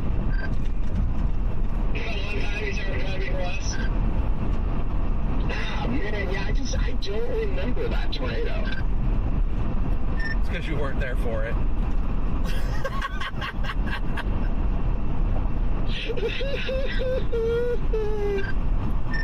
That was a little bit of a hard punch, I'm not gonna lie. I mean, you got there after. Like, when did you catch up with the Kankakee supercell? Was it, like, just east of Kankakee?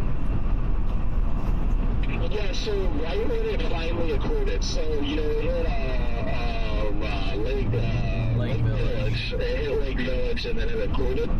And I got up on it right after the occlusion, and then the new wall cloud formed off to the southeast that would plant wheat field. So I was on it in between cycles there, and then bam, wheat field. Yeah, that makes sense. Yeah, that's not bad then. How's everybody doing today? Sorry, I haven't been looking at chat really too much. Bad considering, I drove all the way back to where the first tornado of the day happened, and then managed to get caught back up to that storm right when it got done with the Kankakee tour. Pretty impressive work, honestly. Well, honestly, still, I could never blame anybody for leaving that storm, because I was on the fence. Like, I literally did circles for a good 20 minutes, and then at the last second, I was just like, you know what, I don't think I should leave this. Something, like, it still looked cold, but something was telling me not to leave it. Because there was multiple times I turned around and started to head west, and then I was like, no, I just can't do it. Like, something is telling me not to do it. And, I mean, I know everybody's, the big topic is, oh, did it jump the boundary, did it not? I don't know whether or not it did, because at least in my opinion, or at least my experience, I could be wrong, but I don't recall a storm ever jumping a boundary and then relatching. Usually once it jumps, it just skyrockets away from it. So I don't know if it just like, maybe it was getting a little bit too much of the cool air from the hail core, and then it took a while, and then once the low level shear really ramped up around, you know, the 0Z time frame, that's when it got going. I'm not sure, but I didn't blame anybody for leaving that, because dude, it was hard for me not to. So, see, I think it did cross the boundary, like looking back at it. I do believe it crossed the boundary. Here's what I think I didn't take into account. Is that Lake Breeze boundary was arced around the lake, okay? And typically, right, we're just not going to see a boundary arc like that.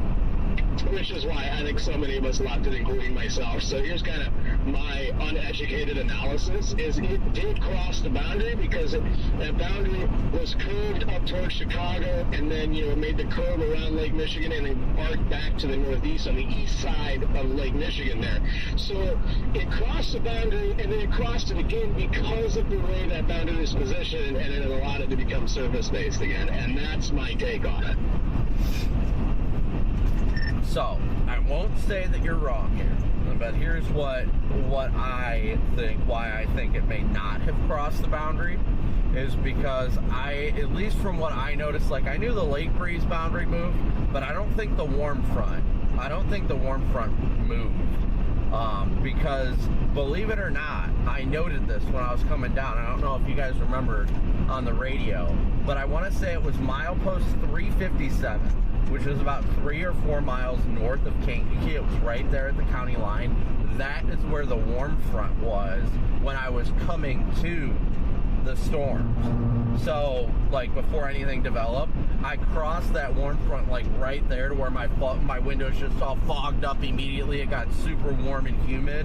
So that's the only reason I'm thinking that maybe it didn't cross the boundary, is because I don't think the boundary ever dropped that far south. Because when I came through on my way down, the boundary was just north. That warm front was just north of Kankakee by no more than 5 miles.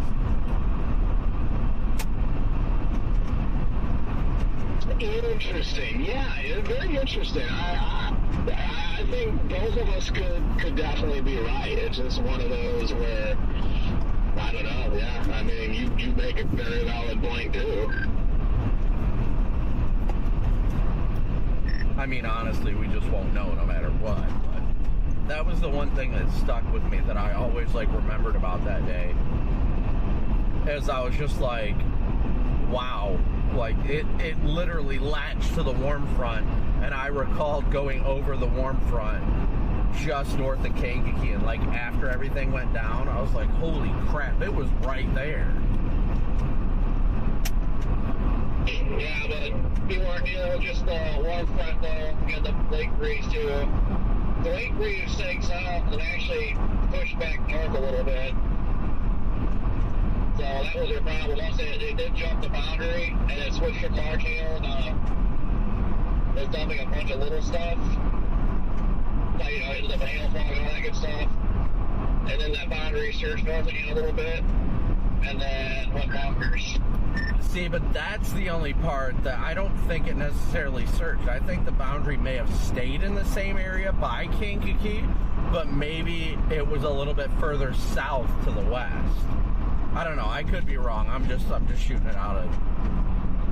I'm just going right now. From what I went through going south, I felt like it didn't move. Like, it made sense why it went insane right there. That maybe it was like draped. Maybe the warm front was draped a little bit further south to the west of town. And you guys are right. Maybe it did cross the boundary over there. And then once it got close to Kankakee and made that right turn, maybe that's where it came back over top of it.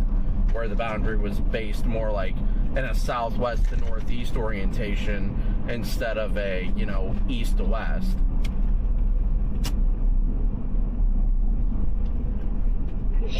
Yeah, because the one METAR I can't remember was east to Kankakee. It was slightly southeast. It looked like crap. This is when everybody was talking about going west. It didn't look the best. But like literally not even 30 minutes later, it just like the temp and dew just jumped up on it. Well, I mean, that's possible. I just know the actual Kankakee surface ob actually never dropped south of the warm front. Because that was what I remember explicitly telling you guys. I was like, it is still on the warm side of the boundary. The winds were still out of the south, and it was still in the 70s with 60 dews, like warm dews. I don't remember what it exactly was, but I remember that Kankakee, the airport itself, never dropped south of the warm front, or north of the warm front. Whatever, you get what I'm saying. I don't know what I'm saying. Yeah, no, the warm front never. I don't believe it dropped like or crossed the warm front. That lake freeze, that did cross the warm front, and that was trying to surge north, and then it started fighting the southerlies, and that was straight up lake breeze boundary goofiness. Oh yeah, 100%. Yeah, just so we're clear with the topic too. Yeah, I'm referencing the lake breeze boundary. I think it crossed that for sure. But yeah, I don't think the warm front ever moved. Oh, okay. See, I thought you guys were saying boundary as in the warm front, not specific to the lake breeze. Yeah, definitely lake breeze, because that surged across the warm front. That was rocketing south, and then. Like when the Pontiac tornado happened, it was still trying to rocket south, but that was the point where it was like really starting to halt some. And then it had like another surge south, and that's when that storm went cold. But then it lost the battle going south, and then migrated back north a little bit. Tanya, thank you for your Cash App donation. Yeah, thank you so much, Tanya, for your Cash App donation.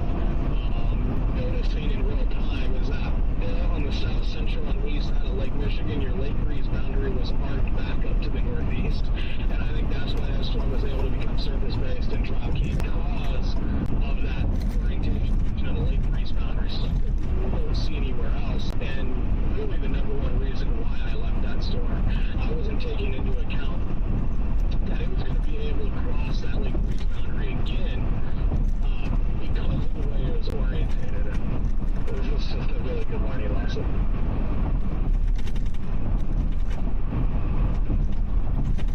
Not to change the subject, but I'm intrigued by this little Kokomo cell that popped up. Yeah, I see that on the satellite. The only problem with it is it is popped up on top of a stable layer of clouds. Good. I would rather not have to divert. Man, like if people drive 10 miles an hour under the speed limit when it's 70, but once you get a construction zone, the speed limit's like 50. Now everybody's trying to drive Mach 10.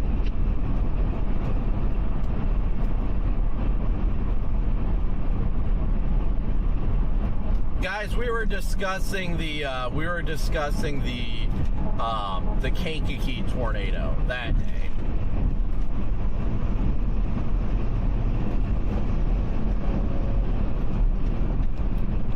Yeah, I'm on the outskirts of Fort Wayne right now, on the southeast side, cruising along. Hey, John. There's been a whole lot of cruising over here. I also noticed they did pull that day 3 slight further west, now into Iowa. We're getting a little better. I'm glad they're moving it a little further west. Progress is indeed progress.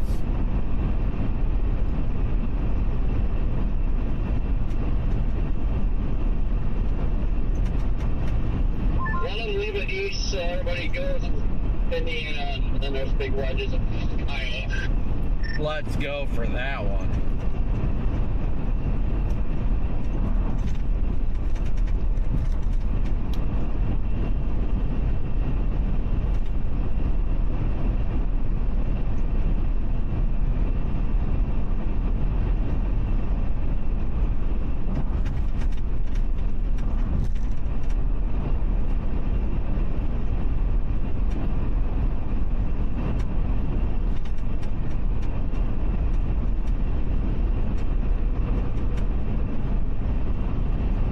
Yeah, guys, so we're currently headed towards Joplin. Let me see here. Let me check something here real quick. Headed towards Joplin. That's our plan for the day. There is a storm that initiated over by Kokomo, Indiana, that we're watching that closely as we make our way south. There is the slight chance that we go intercept a storm on our way, but it's not a guaranteed type thing.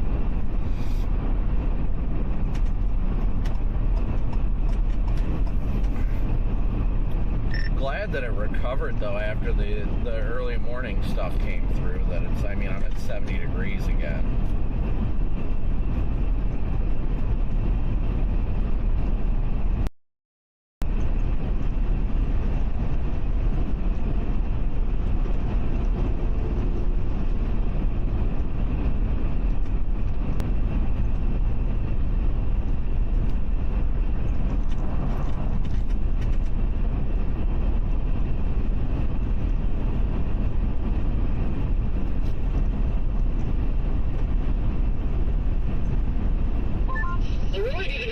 Construction. There can only be so many construction zones. They can only be so long. Like they have to only get them done. They have to be. This season. Instead of like this section of 70 where they have miles of it screwed up forever. You know, they need to do it.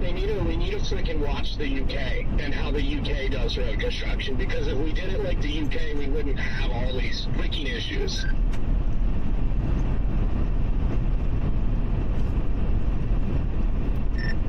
Jaden, how dare you?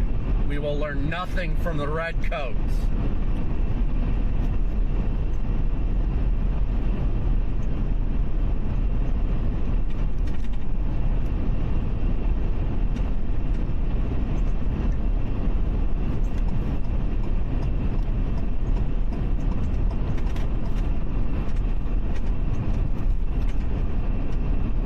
Yeah, I do have to say though, guys, I'm glad everybody's tuning in, smooshing that like and subscribe button. I mean, even just for a driving stream, for us to have 640 likes already, you know, we got 640 likes right now.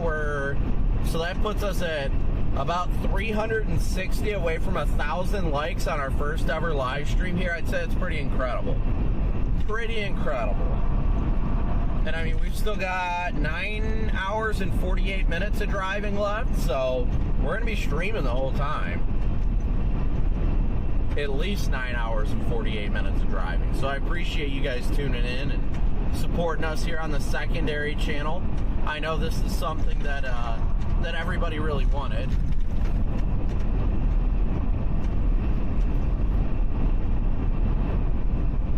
Everybody really wanted to have more of a driving and relaxed stream, and we all knew that it was something that we couldn't do on the main channel because it'll hurt us in the algorithm if we stream like these types of drives on a chasing channel per se. It dings us in the algorithm because what happens is the algorithm promotes us on the other channel because it's focused on storm chasing, live storm chasing, and that's what it sees. But if we just start doing driving streams, then people are going to start to click off from watching the stream because they want to see storms, and then it'll make them not want to watch, and that'll make YouTube not want to promote us in the algorithm.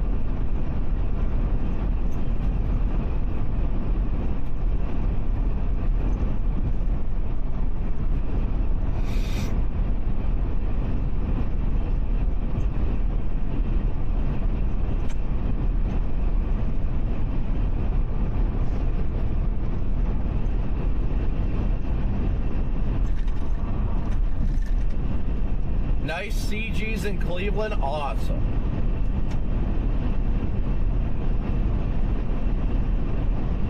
Yeah, that was, like I said, that was the big reason we're streaming here. I'm trying not to confuse people with it, because of the fact that, like, I don't want to... Oh, Louis, good to see you. I just saw that you were in here. And Larry, good to see you. I just made my stop at the woods here in Northwest Alabama. Man, this car looked sexy when you walked up by it. But, yeah, like, it feels good to be out You here. don't want to do a better job. Well, you're a construction zone, and it's a semi-state block lane, and you have semis blocking both lanes, like always. Hold them over, revoke their CDLs. Let's get rid of the idiots. Yeah, I do not know why they never do that.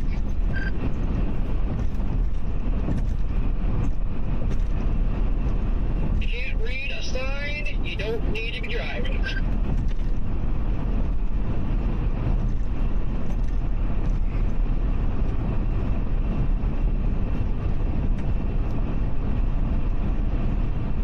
Yeah, I don't know what's worse. I don't know if not being able to read the sign is worse, or being able to read the sign and then just ignoring it is worse. I would take it even as ignoring the signs, as not being able to read it. Just lose your CDL. It's your own fault. You're not failing to pay attention to it.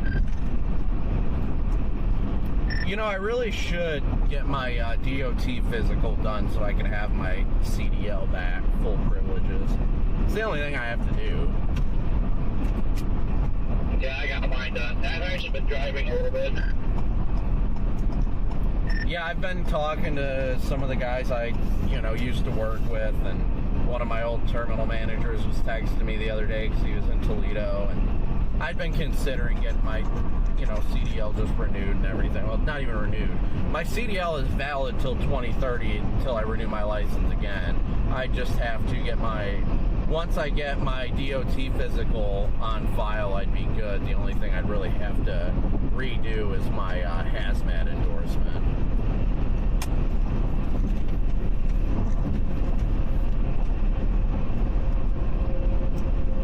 Which, I mean, the hazmat endorsement's key. Freaking do your stupid 20 questions at the thing and do my hazmat fingerprinting and I'm fine.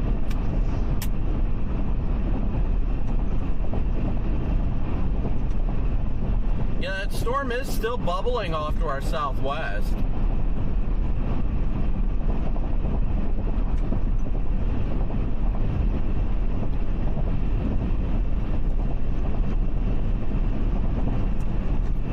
I do miss driving a truck at times, though. I really do. Oh, my phone just pinged. So, tornado warning was just issued somewhere.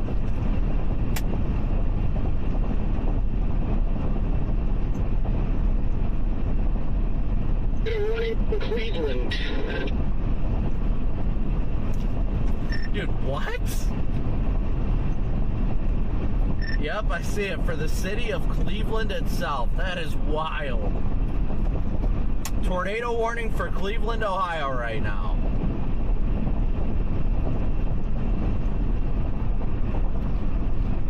Oh, man. Yeah, nothing like a tornado warning. Like an hour and a half from the house. Yeah, oof on that one, but what are you gonna do? Well, storm depth was right. That's where it had favored for the most, was over that way. Doesn't look too pretty, though. It's right on top of the radar. You know what? I don't know if that's radar interference or if it's interacting with a boundary that got kicked off the lake.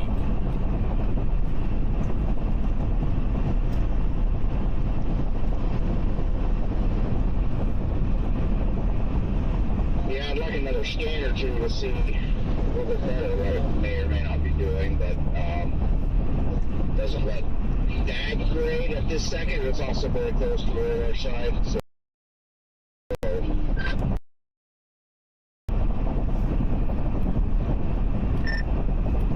Yeah, it looks like, I mean, it's super close to the radar, but it looks like it actually, there's definitely a boundary that is pretty much running up, what is that, Highway 2? Yeah, Highway 2. It's pretty much sitting on Highway 2. And I guarantee that's why they warned it, because it's interacting with that boundary and getting that extra spin from the boundary there. Down by the lake breeze.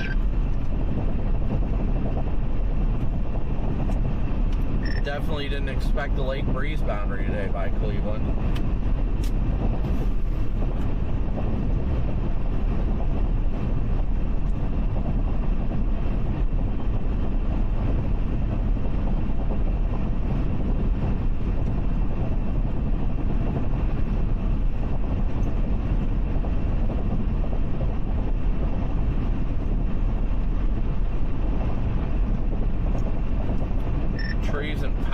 lines down east in Norwalk.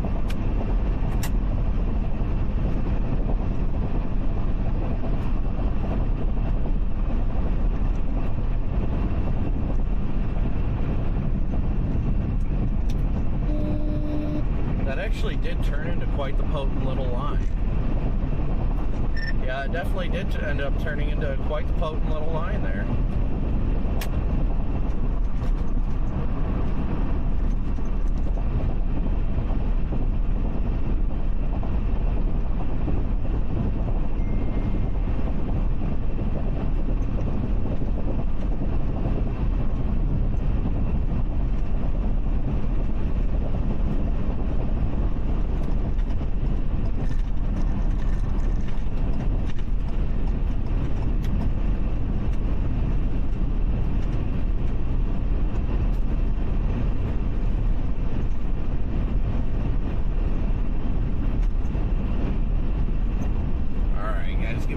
I love living close to the beach, but this drive is just making me think I need to move to Oklahoma.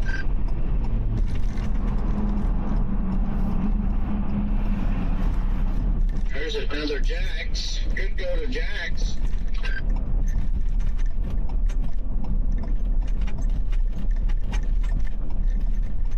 My blood pressure is so high right now, I don't need Jack's. Oh, yeah, well, God, you should have been with me the other day. Oh, boy.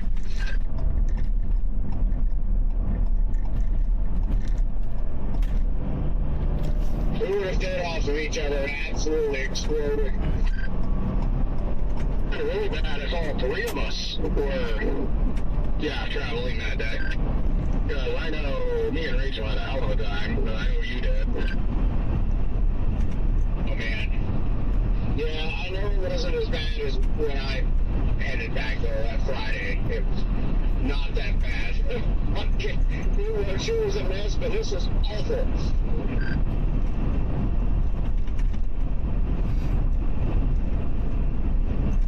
Yeah, if you'd been going the way I was going on Friday, if all of us were there, oh man. At least we would have had, those were less company. At least we would have had company.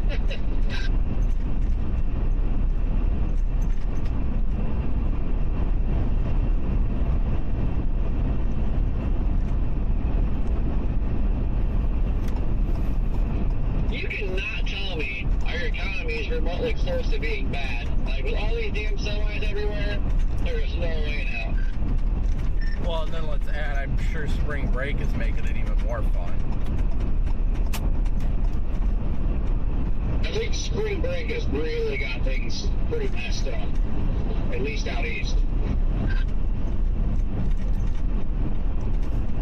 If you're going east-west, it doesn't seem that bad overall, but if you're going north-south, especially depending on what day, it's bad.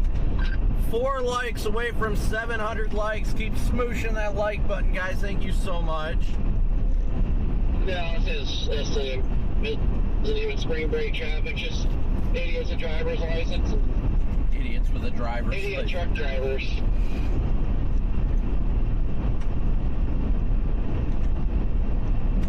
Yeah, it only takes one idiot to really make things bad. Like, let alone when you have, 35 to 30% or more of it are idiots. It's really bad.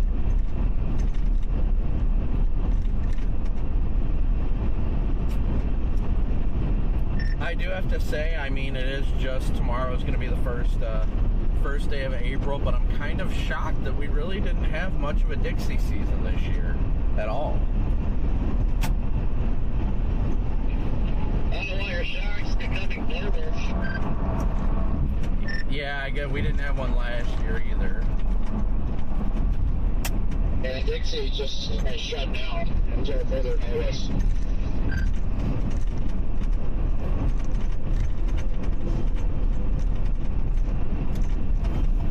It does just enough on very rare occasion to make you think that it may be starting to act back up, get you excited, and then it's nothing again.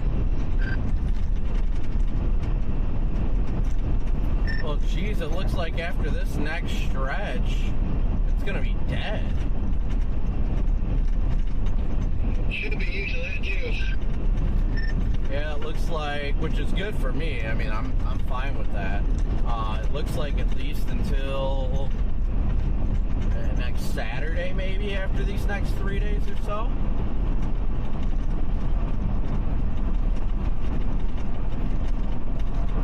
Which, I mean, that's not going to be much of a problem for me because after the chase on Friday in northern Missouri, if it ends up being there, I'm going to begin my drive to Arizona because Valerie and the boys are flying from Detroit to Phoenix this upcoming Saturday, and then they're there until the Sunday, the 12th, whatever the 12th is.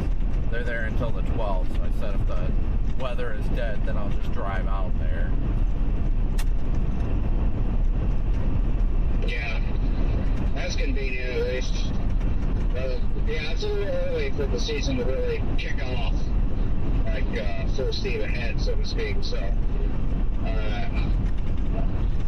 I'm okay with either way. If it keeps active, if we get a break, that's fine. I'll go fishing or go home. Just decide which one. Yeah, I just feel like that, just personally, there's no logic behind this, but I just personally feel like it's probably going to be more of a meso scale year this year. No, I agree overall. I think that's going to be the majority of that. And honestly, I'm kind of absolutely all right with that. Most of the time, it ends up being exciting. So, good. Mesoscale days on top of extremely ridiculous gas prices. Hopefully, some people stay home. That too. And we don't have to drive as much.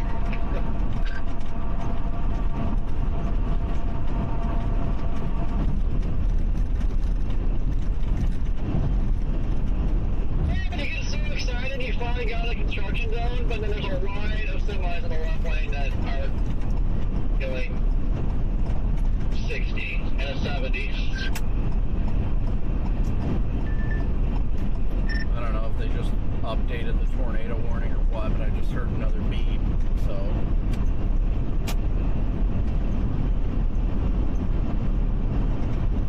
Yeah, they shifted it east. That storm is cooking. They haven't really east of 65, and I believe it because that storm is falling. Yeah, it's on the move.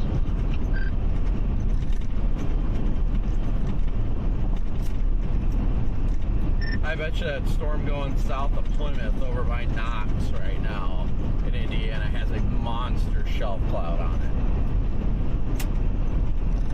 Yeah, I bet it looks I'm in cool, your state, Lucid Wood. I don't know if the big line just rolled through up by our house. The Rachel said it literally had like no structure on it. It was just a wall of rain, and it looked heftier than that stuff over by Plymouth. So, yeah, she said it wasn't even worth taking a picture of. It was that bad. Oh, that's bad. That right there is bad.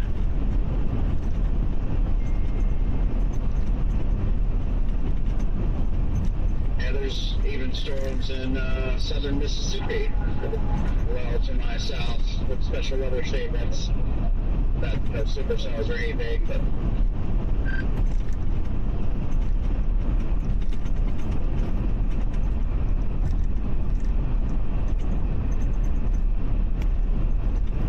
What kinds of storms pop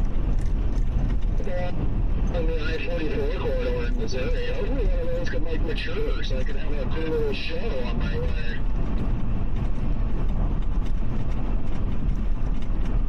yeah. Dude, I'm enjoying the fact that it is 74 degrees outside right now. The sun is out. Like, I am. It finally feels like we're finally getting to spring. Like, dude, the trees are starting to blossom at home. Like, they got the red buds on them. And I know that next time I'm home, there's going to be leaves on the trees again. And I'm just so excited for that.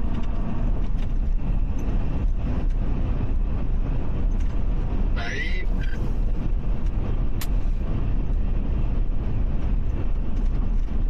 Yeah, the trees are looking pretty extreme down here in Alabama and Tennessee today. We're even leafing out back home in the mountains a little bit. You should see southern Alabama. It's absolutely nuts. Yeah, I'm sure it is down there. Yeah, it's still on spring from here south now, so that's got me excited. Oh, I know. You really can't beat the feeling of finally getting through winter, and then you finally see the trees blossoming. And like I've said a million times, my favorite thing of all time is just listening to the summer breeze pushing all the leaves in the trees. It's just, that is like crack to me.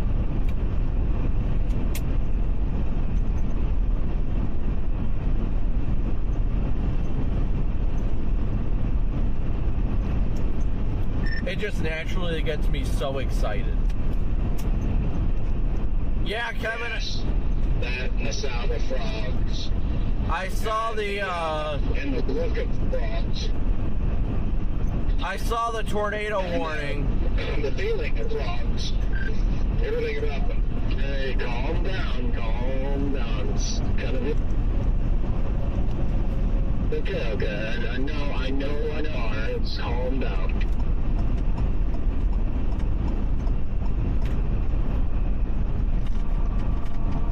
But yeah, I saw there's some kinks in the line. I think there's some good damaging winds. There's a chance for a brief tornado, but I wouldn't be too worried about it, Kevin.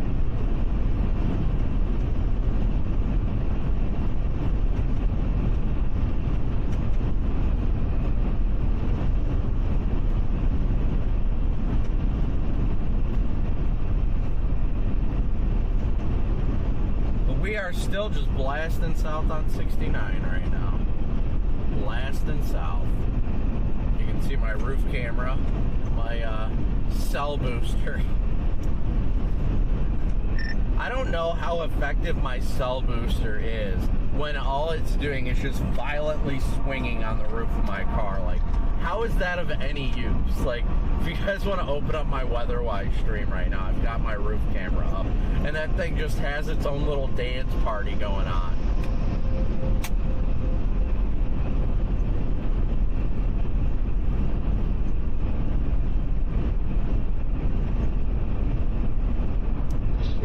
It's going crazy.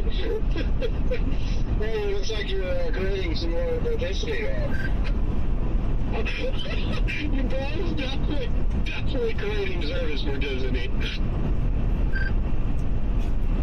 I'm just like, seriously, if it moves like this, then how is it boosting the signal? Like, I don't see it happening.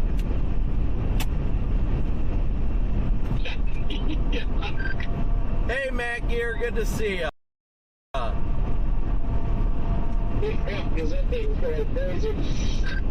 Honestly, it makes me feel like I should just take that dang spring off of there, but I don't know how much of a difference that spring makes.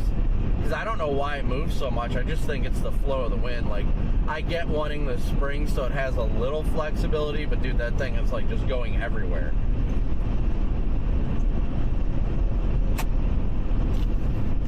Yeah, I'd say it's got enough flexibility. I gotta look at my roof cam or do some digging on it and see what's going on with it, because it's pretty much quick working. It's just a black screen most of the time. So I guess there's something going on in the wiring somewhere. I don't know if it's the HDMI or not, but I gotta troubleshoot that, I guess, at some point. For now, it's just, I just got it in the car. I'm not gonna use it until I figure out what's going on. Yeah, I mean, I don't blame you on that. I don't know what the heck could be going on with it either. I'm trying to look at other options for my roof camera, see what works as well, just because of the fact that, like, my roof camera I've got on the roof is incredible, but at night it is just absolute garbage, and I would love to have something with better low light capability, but I'd have to figure out how to make it work. Hey Denise, good to see ya. Yeah, something with the Zoom and everything. I was gonna switch to something else, but the Zoom on this thing is the reason why I haven't done it. That's what I don't know, everything you look at has a drawback of some sort. There's no perfect camera out there yet, and so that makes it difficult. I love action cameras, and they're just great in a lot of ways. But in other ways, they're not. Primarily being that they can't really zoom. There's one or two that might have like a 2x zoom or something, but other than that, they don't zoom. So yeah, they're tough. Yeah, some of them do decent at low light, but you're still limited, and you can't really hook them up outside. Then they're not waterproof. So yeah, that's my only problem, is that they don't have that zoom. Because yeah, I'm with you on that, Corey. Like, don't get me wrong, I still don't think the stupid camera on the roof is worth $7,000. But at the same time, the zoom is the only thing that makes it stand out for me, aside from that's it. At night, it's garbage and it's worthless to me.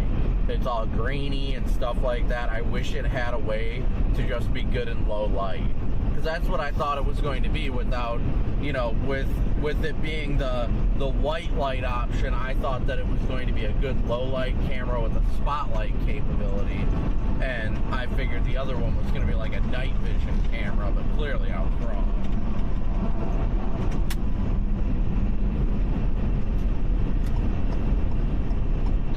Yeah, that might be about the only alternative, is to find another cam for the top that is basically purely a night vision camera. That's all it does. That'd be the only answer I know of, because they do make some pretty decent ones out there. I haven't looked into them a lot, but but even with night vision, like, you might get a pretty clear a well-defined indication of what's going on, but it doesn't look real. It doesn't really look very authentic. It's just kind of strange looking. Like, you can see a tornado, but it's just going to look kind of strange. Night vision looks so much different. Yeah, if I could just have something that's good with low light, like the cameras we've been using, that like the lightning just catches it very well and stuff like that. That's the stuff that's good, but it just sucks that these type of things don't have the good zoom. Yeah, I ordered a DJI Action 5 last night, so I plan to use that to take the place of the lipstick cam that's having off and on blackout issues. So I plan to put that there and see how that does. And I know it doesn't have quite the intense low light performance that the 6 does, but it is less grainy. I've been watching comparisons of noise in the 5. It doesn't lighten it up nearly as much, but it gives you a more authentic look and a cleaner look. So I'm going to try the 5, see how it does, if it works good or not. And if it doesn't work as great as I hope, then I may end up buying a 6 as well. I don't know. See. I'm wanting one to use for like content and fishing and that sort of thing too. So. Well, unfortunately, I don't believe the 5. Whoa! What is up with all the debris in the road here? I don't believe that the 5 is something you can use for streaming. I think it was only the 6 and onward. It said it had HDMI capabilities, but I'm not sure. Well, I guess, there's only one way to find out, and that's by trial. I know the 4 definitely didn't, because I bought a bunch of the Action 4s, and they ended up being worthless because I didn't.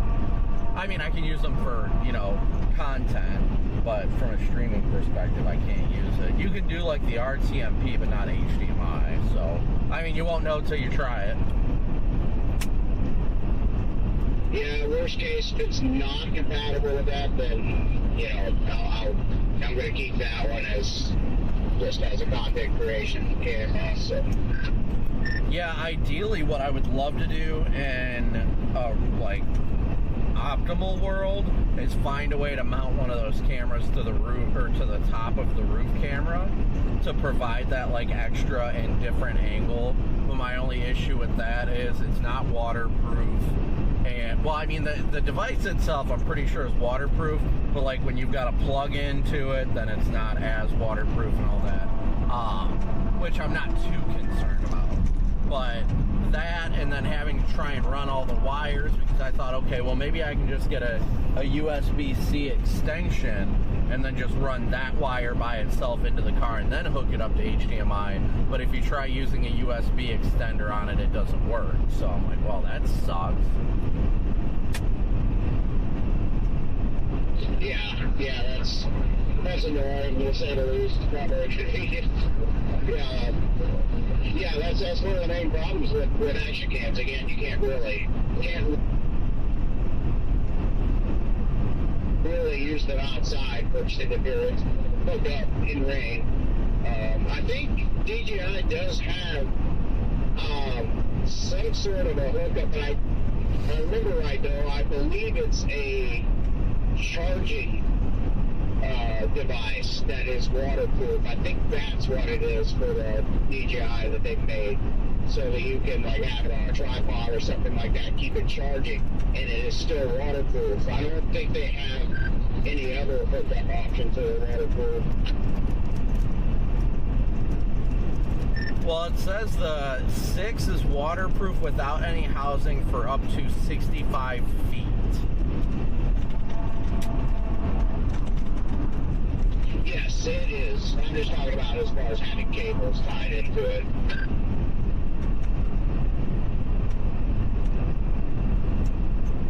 Yeah, see, ideally, if I could find a way to mount one to the top of my roof camera and do it that way, then I would. That would provide a wide angle. It would suck not having the zoom, but it would be good in the aspect of nighttime. Yes.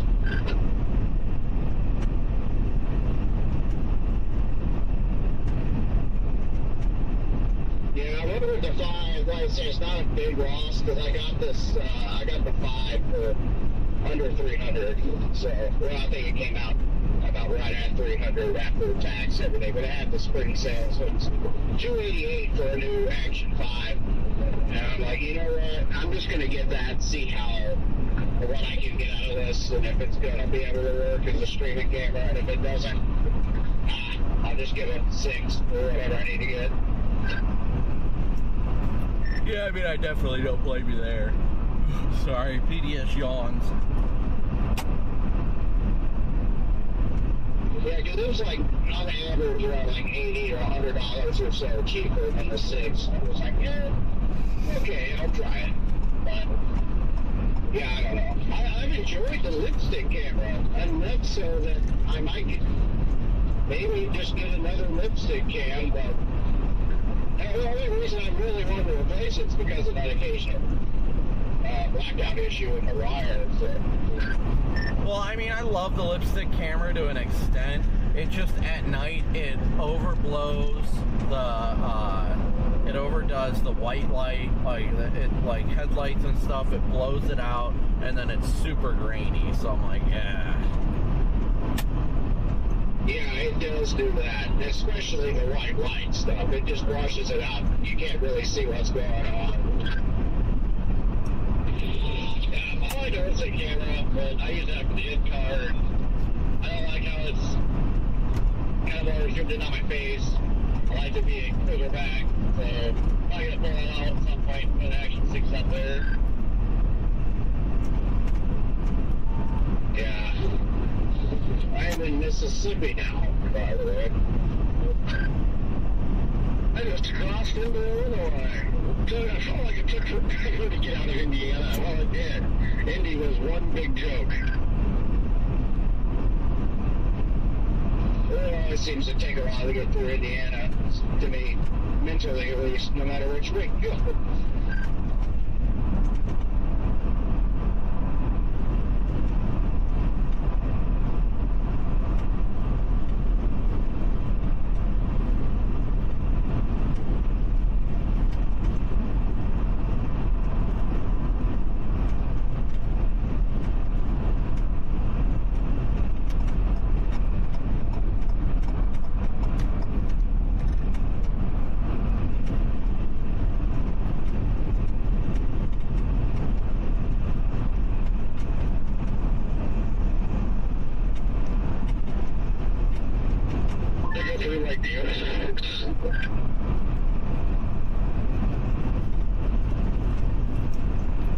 that, Jaden?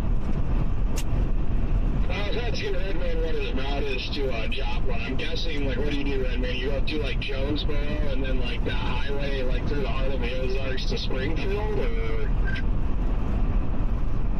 Yeah, that's exactly what I do. So, but I still would rather take that than have to go through Nashville. It is basically an hour longer, but I think distance-wise it's around the same, maybe a little shorter, but yeah, time-wise it says an hour longer, which is probably not quite an hour longer because it wasn't estimating the traffic that would be in Nashville correctly, I'm sure. But yeah, it's got me right up to Jonesboro, up to West Plains, Springfield. Oh yeah, speaking of Jonesboro and everything, you know, a year ago, or 2 years ago today was our, 3 years. Yeah, 2 or 3 years ago today was our high risk in Arkansas. Yes, it was 3 years ago today was Keota. Good old Keota. Yeah.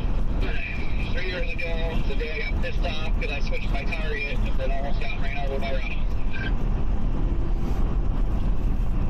405 again. Oh, yeah, little update. No.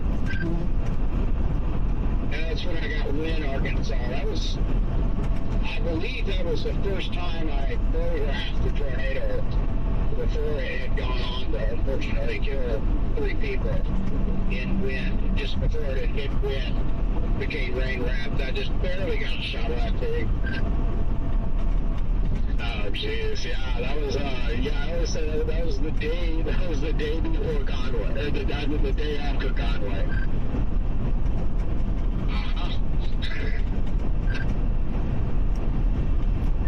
Well, I'm just excited because we're almost to the 1 year anniversary of Lake City. Oh, yeah, the 1 year anniversary of the day that I targeted Indy because the model showed discrete supersonic was over here, and those never, ever happened. They showed it so much that the Stormbreaker just upgraded the day to a 15 hatch in moderate. Nothing happened. I will still just never forget the Lake City day just because of the fact that, like, we were all driving, just chatting it up on the radio, and then I can't remember who said it. Maybe it was Jordan. It was like, they just went high risk, and nobody believed him.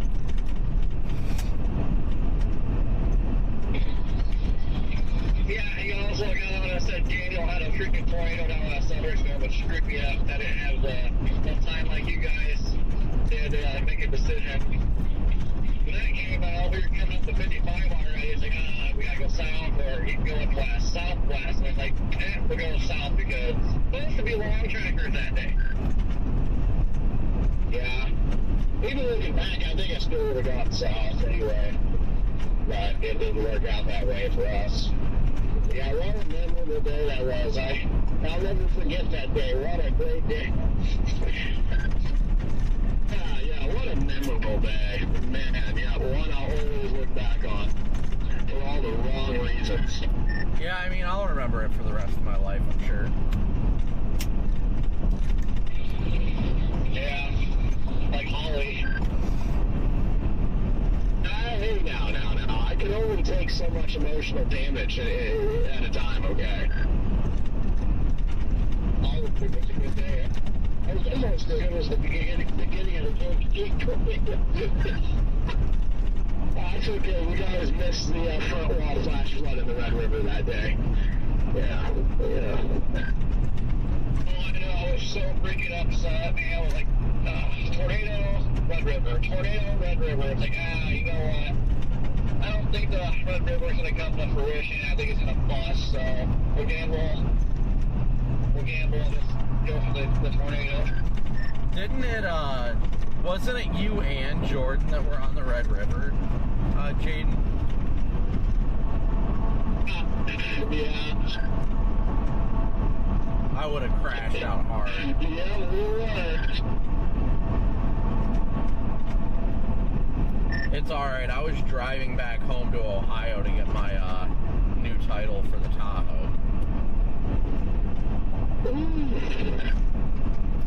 I mean, it sucked, but I was like, well, I had to get this done, so it was what it was.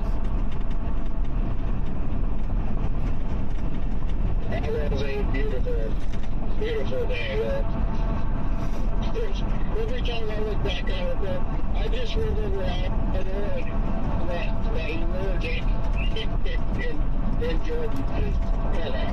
For some reason in my mind, the way I picture it is like you got guys out there in inner tubes and little floaties on with drinks and straws and in the Red River just getting out money at the top of your lives. I remember specifically right man that day, you're like, dude, why the hell are they up there? Well, yeah, we were wondering, but then again, we were trying to stay pretty focused on that thing.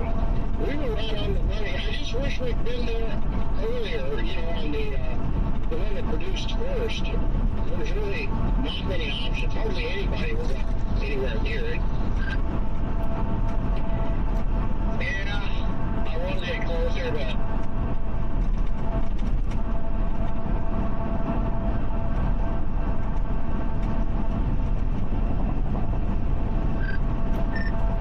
you know, one day I will always regret missing Yuma, Colorado. oh, you missed Yuma?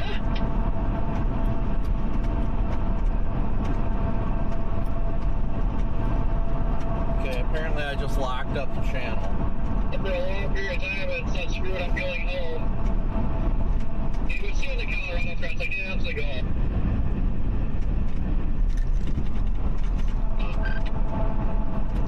Yeah, most of that.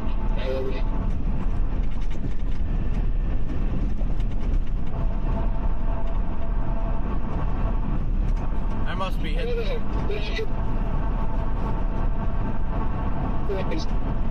Just gonna miss some of these, I guess.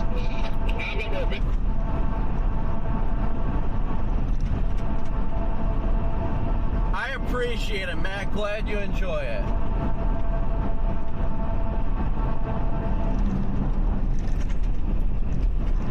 Oh my gosh, this is annoying.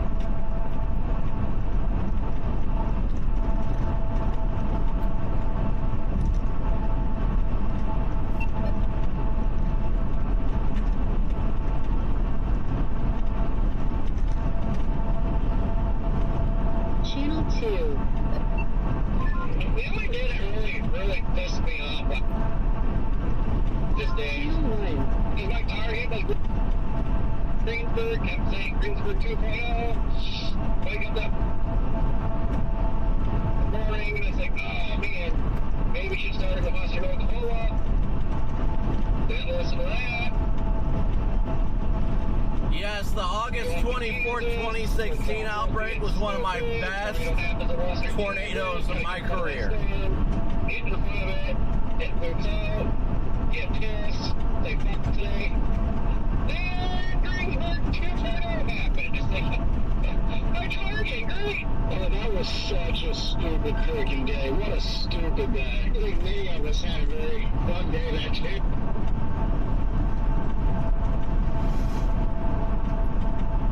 Oh, come on. I don't know if any of us did. There was maybe like two of us. I don't know. Did anybody out of it? Did? Well, I know Ben got on that. But did anybody else? Out of our group did Greensburg? I don't think anybody got Greensburg. Yeah. Maybe one other. I think my radio is catching up, so I need to freaking reboot it. Yes, please be sure to smoosh that like button. Haley, good to see ya. I've been having to wait for everybody to pop in, all the mods to pop in. That way I can add them as moderators on this channel.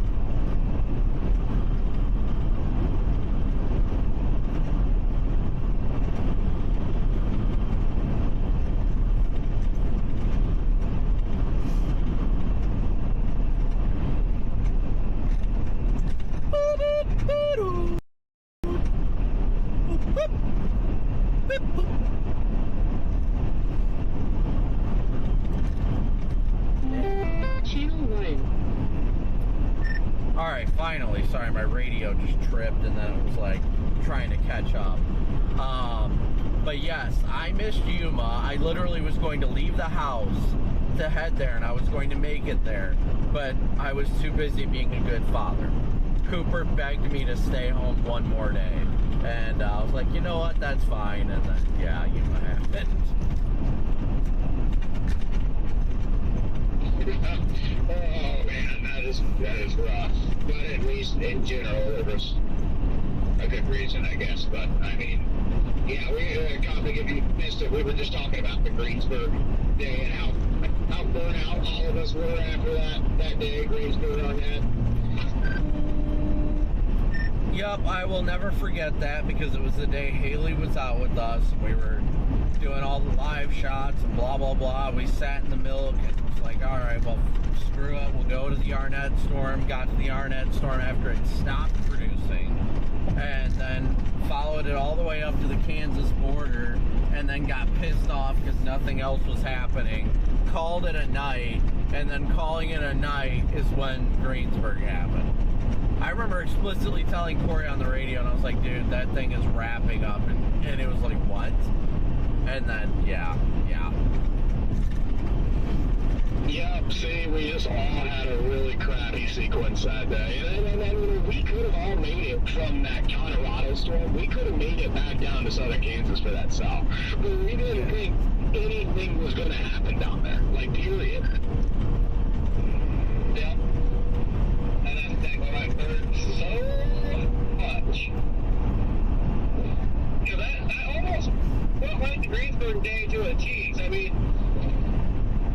all of a sudden it was like kind of the same way, kind of milky. And you got later in the evening, and then it started like clearing out, and then boom, storm. Yeah, that day pissed me off. Ironically. At least we saw a tornado in Colorado, but man, it was not what we hoped it was going to be. Had a ground circulation, so it was there, but. And then I guess. Yes, Lou, good to see you. If I didn't say that already. That one was rain wrapped. The most fun was the hail. And we saw that weird little tornado thing cross behind where the initial tornado went. I don't know what that was, but I mean, overall, though, what an annoying day. Terrible roads and everything. We are only... Yeah, the grungy wedge. We're less than 200 likes away from 1,000 likes. Thank you guys so much for smooshing that like button. If it was the only tornado that happened that day, it would have been pretty cool. Nice button with a brown, dusty round circle. But, if Colorado could have fully condensed, that tornado would be up there with the Arnett tornado of that day, if not steal the show from Arnett. And think about it, really, with how white and backlit Colorado was, had it fully condensed, there would have been a high-based, skinny, likely rope or stovepipe. And it probably would have stolen the show away from Arnett had it fully condensed. Yeah, and almost everything up there in that area on a day like that, on a low, does fully condense. Like, if it goes that far, it's going to keep going. It's going to be beautiful. And for some reason, nope, not that day. Yeah, because that was up on the surface low, right? Yep, that was up on the surface low. And I love surface lows. When I am a big surface low truther. And yeah, so I feel like we were kind of roughly split that day. I was surprised how many did go up to the surface low. I was always wanting to go up there for it, so I did. And, I mean, yeah, there may have even ended up being more of us going up there.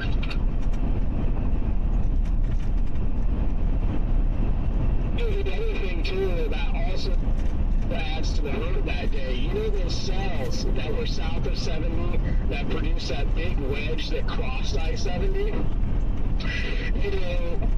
I remember even, getting on the radio and saying that I liked the way those storms looked and they're probably going to do it, but I stayed with the storm up north, and we could have all made it to those, which were literally like 30 miles to the southeast of us. Could have made it to those and watched that big wedge cross 70 and roll those semis, and we couldn't even do that, right? So that's what hurt so freaking much about that day. That's crazy. I'd forgotten about that. I forgot about those tornadoes that happened there. Yep, I was on that supercell that produced that tornado, but it kept going into the milk, so I was like, well, if it's going into the milk, it's not going to do anything. And man, was I wrong. Thank goodness, I didn't know you were on that storm. Holy crap, we had a rough day that day, all of us. You left that one too, oh my. Yeah, well, at least we are all mutually, on the same page as far as that day goes, man. Wow. Gosh, that was the first storm we got on, wasn't it? Yeah, I'm pretty sure. Kevin, big old W's for Kevin. Thank you so much for your PayPal donation. Thank you, Kevin. Man, that entire day was an absolute crapshoot, man. That was, what a miserable day. And I did not expect to be on that storm up into Nebraska hauling butt. I did not expect that at all. Like, I was expecting relatively slow storm motion, not rain, ramp, and wedges flying off the north. Yeah, of course, should only get the passive or moving, except for when you're in Ohio, shit doesn't make sense to just go 85 miles an hour because they want to. Sidetracking here, I'm almost tempted to turn back around and go to Fort Wayne with that, like, supercell that is formed within the line. It's latching onto the outflow boundary that the storm had kicked out, and it's starting to rotate now. So I'm like, no, please, no. Yeah, please no. Please, I hope it doesn't, because I was sitting just south of Fort Wayne quite literally all day. So yeah, let's just hope it doesn't, or I'll seriously crash out. I could still make it back up there, but I'm like, just please. Like, I would rather get in position for tomorrow and be fine with that. But if that thing tries to do something, I mean, I don't know how much further I am from Fort Wayne. It's still over an hour from there, but I wouldn't be too far. I'd be able to catch it. And it's moving southeast.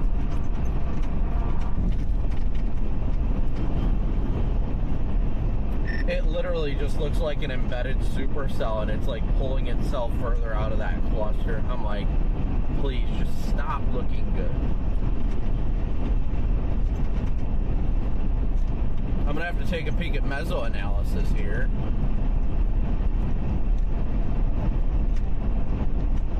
Man, that's what sucks, because I think that was like, basically there in Ohio was like, where I was really eyeballing today, and it's like, man, now it's actually happening. Shame. That's I literally, drove all the way up to north of Muncie last night and south of Fort Wayne to wait for that area, that specific area today, so. Honestly, I mean, it was cloudy there all day, and it was raining there until like 3:30, so honestly, I'm just gonna go. Adam, the chances are pretty low, but. So here's the problem. I'm looking at it now. It is sliding into an area with zero convective inhibition, about 1,500 surface-based cape, and clear skies out ahead of it, clean inflow. Adam, thank you so much for your PayPal donation. Again, guys, thank you so much for your PayPal, Venmo, and Cash App donations.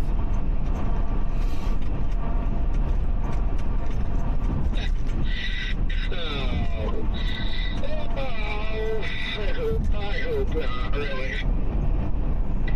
Kind of considering going up there, but at the same time, like, I don't want to.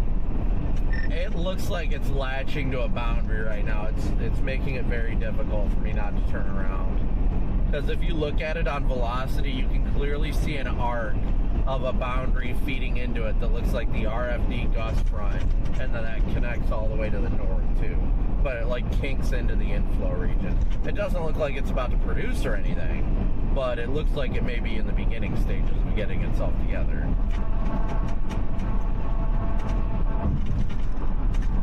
Yeah. Well, we gotta see if it actually flashes the boundary or just jumps across it.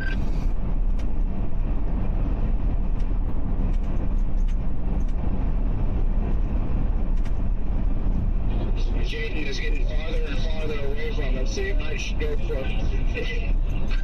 Well, where are you at right now, Corey? Indy. That actually isn't that bad. I'm pretty sure Fort Wayne's only like an hour and a half from Indy.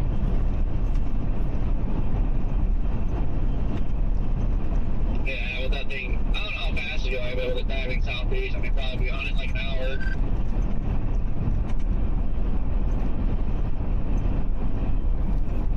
Nope, turning around it. If it doesn't go tornado warn the next scan, I don't know what's stopping it. The latest scan's got a very well-defined kink with precip wrapping around. Yeah, look at that. Hell yeah. Man, I hope it does it. Because I wasn't there or anything at all today. So I really hope that one does it. I was never my target ever. I am 110% flipping around just to be safe. I will sacrifice sleep not to miss that. It is heading into a very favorable environment.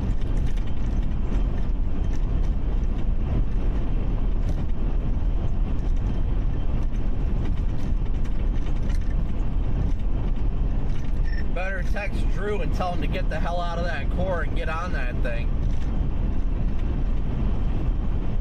It's Drew on it. Hell yeah. Yeah, he's just north of the little notch.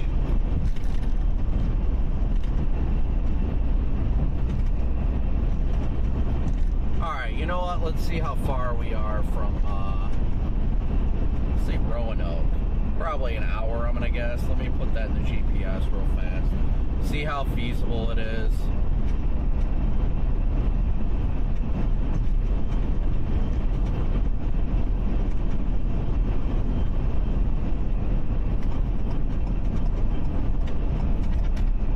Yeah, about an hour.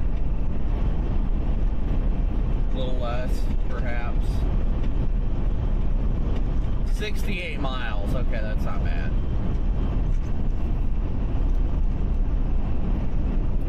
Yeah, as of now, I am 68 miles from that storm.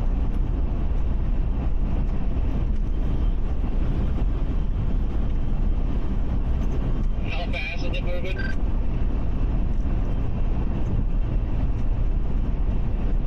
45, it says. It says it's moving east at 45, but it's definitely moving southeast.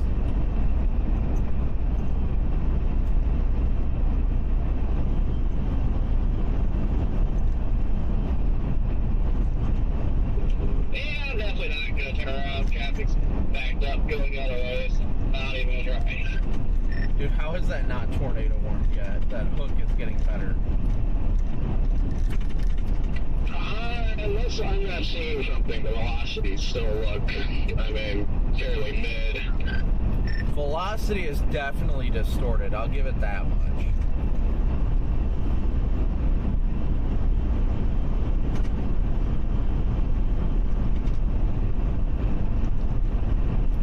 It's definitely got the inbound and outbound, not for like imminent tornado, but it's definitely got inbound and outbound showing that the area is definitely intensifying. So I think it's only a matter of time, honestly. Right over Silver Lake.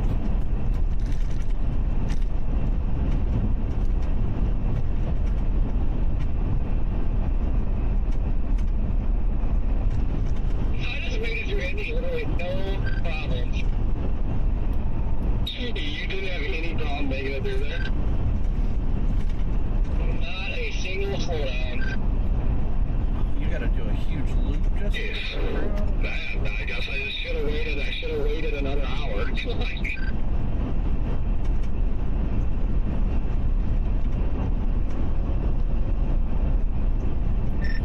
Oh, I gotta make this call soon. I'm gonna wait for the next scan. I think I'm gonna turn around to be safe, but I'm not fully dedicating yet.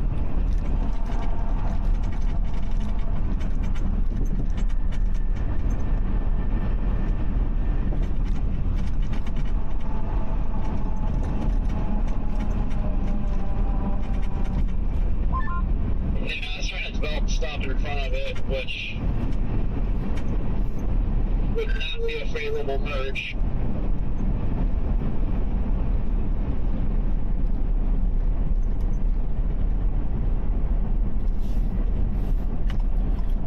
At this rate, I'm flipping around just as a precautionary measure.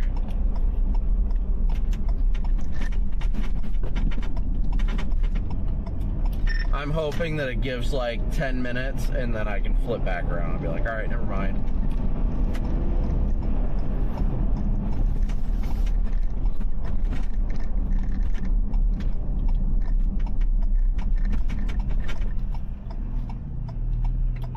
I'd definitely go mess with it if Indy wasn't my race.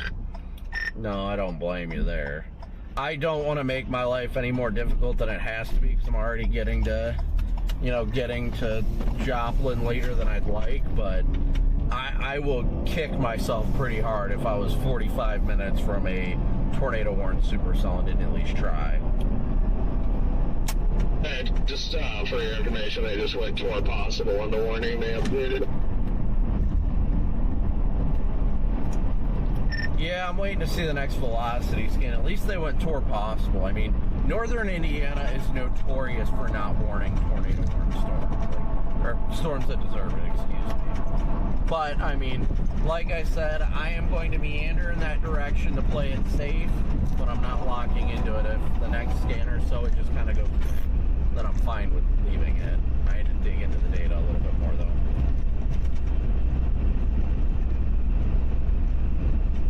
But it very much looks like a supercell that has formed into that line, so that's why I'm so intrigued.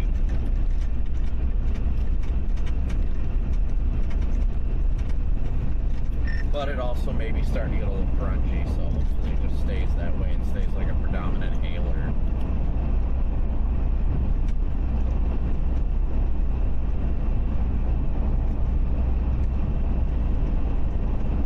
They got it warned for 1-inch hail, I love it.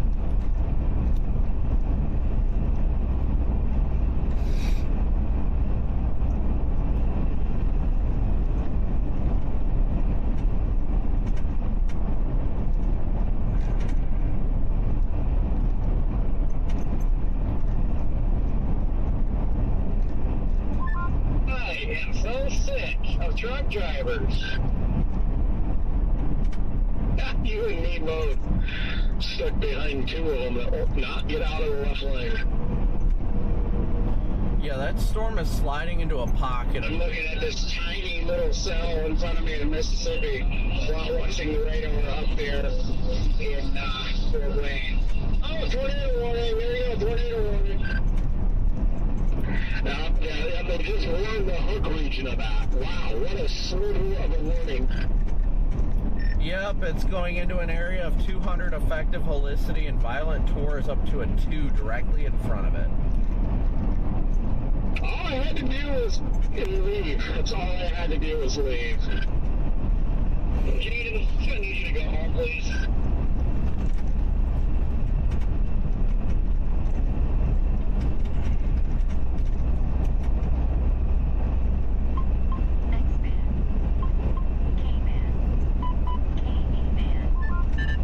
What a sliver of a tornado warning. Stevie, we just mentioned that the other day, basically, they issue them for too big of an area, and now suddenly a lot of them they're just doing the Hook region.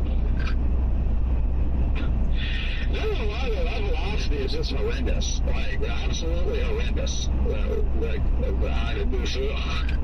Yeah, based on that velocity, I don't really see why they issued the warning, but it's clear that it's got a boundary feeding into it. Maybe that's why they warned it, because I see that, right? And I can see that aspect of it. I can see the boundary feeding into it. So, like, I get that, but the real-time velocity is just garbage. Yeah, I'm still going to give it another scan or two just because it's tornado warned doesn't have me sold on it. Like, the latest scan or two on reflectivity is less than impressive.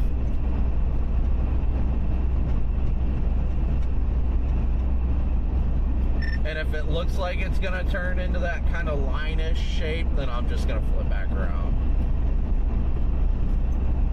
But again, like I said, it's also heading into a very favorable environment. It's sliding into an area of 200 SRH. It is sliding into a violent torr of 2, 50 knots of bulk shear, uncapped at 1,500 joules per kilogram for Cape. So, I mean, there's nothing really holding it back.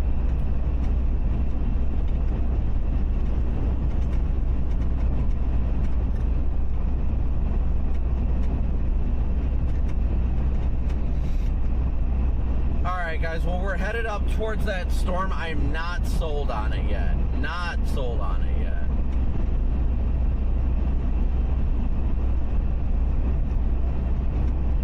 But if we need to, we can get up to it.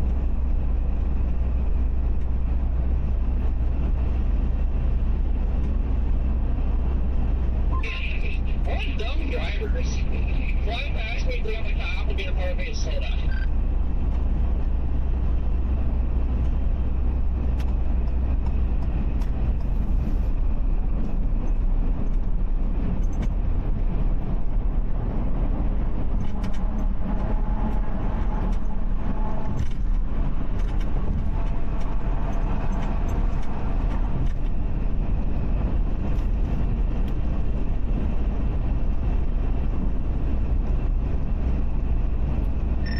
I don't know if you saw or not, but does it look like that thing's ingesting the boundary? Like, is that something kicked out or something? I'm trying to figure it out, but I'm trying to drive right now. If we do go and intercept this storm, yeah, we will be switching over to the other channel. I'm seeing it kick out a right in front of itself. Yeah, that's what I was just going to kind of say. Like, I don't know. I'm starting to, like, if I was up there chasing, I'd start to be like, because, oh, yeah, on the latest scan, that line that's, like, forming out in front of it, I'm worried that it's just going to, yeah, rain cool the inflow region of it very quickly here. That is not a favorable look. Yeah, but I don't really care much about that because that's so, like, little. If it turns into something bigger, I'd be more concerned. But at least right now, I don't know. I'm watching it, and it looks like it's latched to an outflow boundary, so that's why I'm like, alright, well, I'm not going to ignore this now. I'm just trying to figure out if it's latched to a boundary or if it's going to begin to kick it out.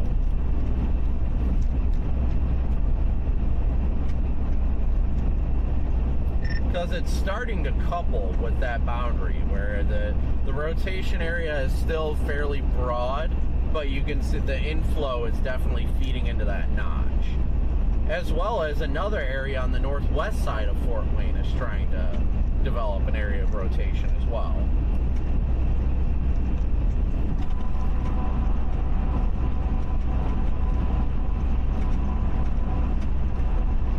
Yeah, no, I just, yeah, I don't know. I've got another issue with my own over here, which is there's cells going up over Bloomington that are along the same boundary, and then a VTP of 1 and an STP of 1. And I'm 75 miles south of those, and I think we're about to do what you're about to do, which I'm going to shoot north in 6 miles, and I'm just going to pickle north as a precautionary.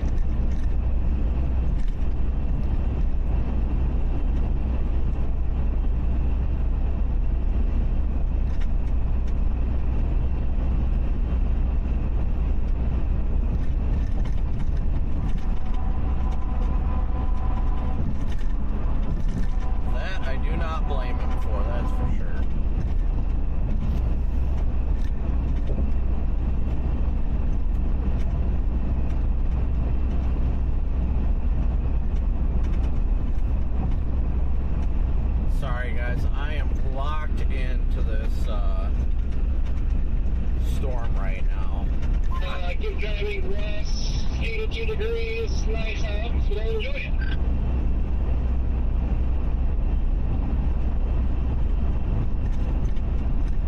It's nice, it's 80 degrees.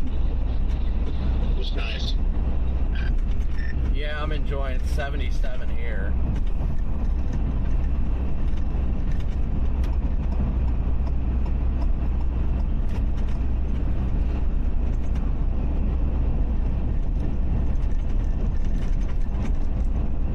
Alright guys, give me a second here. I apologize for not being in chat, but I need to log into my remote computer that's made for the main channel and prep that for a live stream if this ends up warranting it.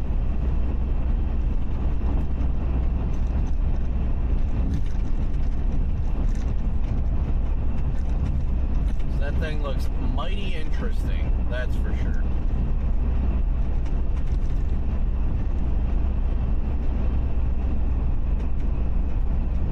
So I need to get that all set up as well.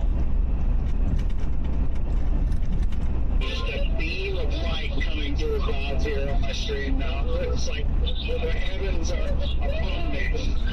They're going to have to extend that tornado warning. They are going to have to extend that. There's no way they don't.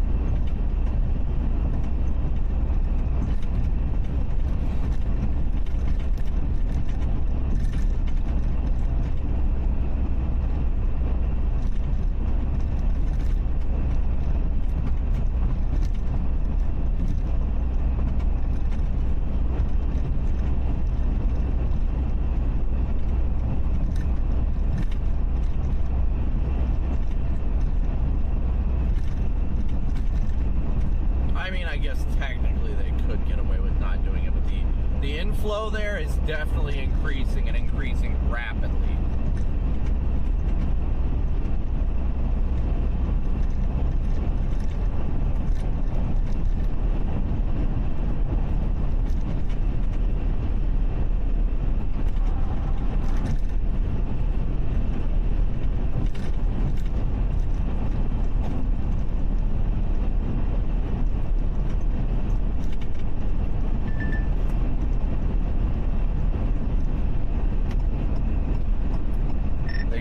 Extended the box as a severe box, but updated the tornado warning.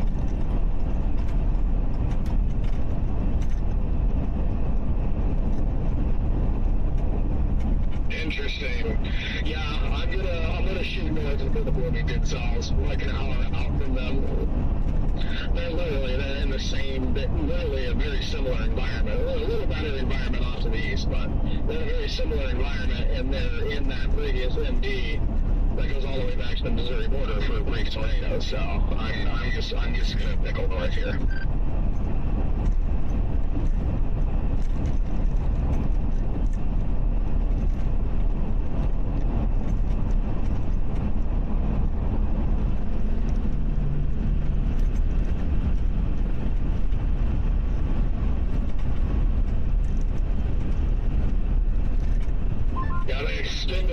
Severe warning, they kept tornado possible on it for you too. Yeah, it looks like the inflow is definitely getting more favorable, so I'm still going north.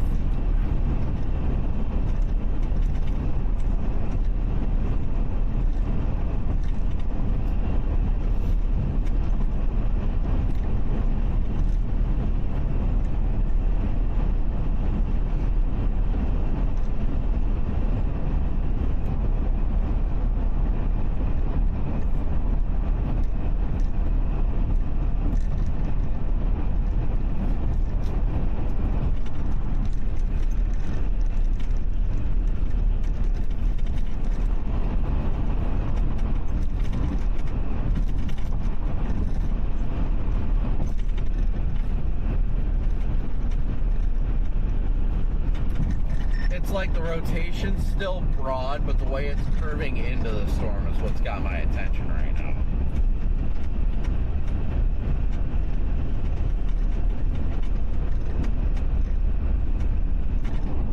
And it's even ingesting those rain showers. It's actually sucking the energy out of those rain showers.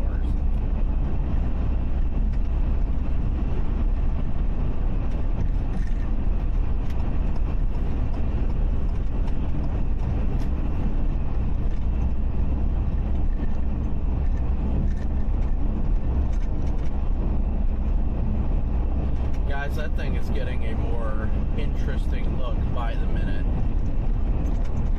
See what the next scan has to say, but I am very, very much intrigued.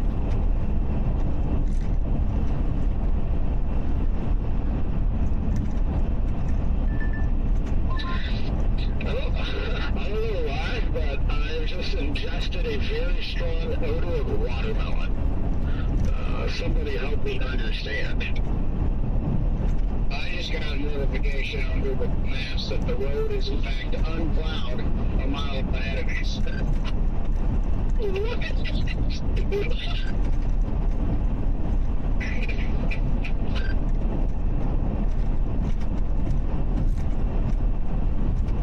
I was getting concerned, it was 81 degrees, starting to get a little chilly. They extended the tornado warning all the way down to I-69. About to go live on my main channel. Alright guys, we're going to fire up the live stream on the main channel. Areas I slept like 10 minutes south of that tornado warning.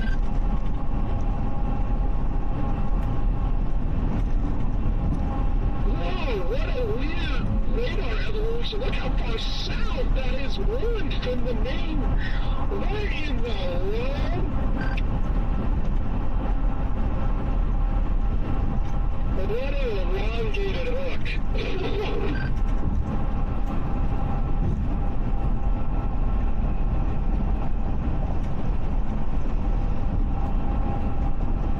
Alright guys, bear with me here for a second.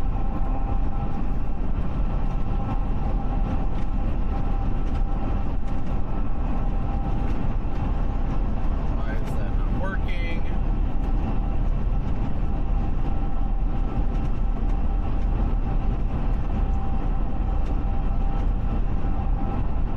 Alright, that should be done. Alright guys, so those of you watching on the main channel, we are live. On the secondary channel, I am going to go ahead and shut down the live stream temporarily on that one. So it should eventually redirect you guys over to the main stream. So bear with me for a second, guys, while I get this sorted. To redirect you guys to the main stream, the main channel. So give me 1 second. Those watching on the secondary channel, we're going to end the stream over there and it'll redirect you guys automatically to the main stream on the primary channel. So stick with me here for a second.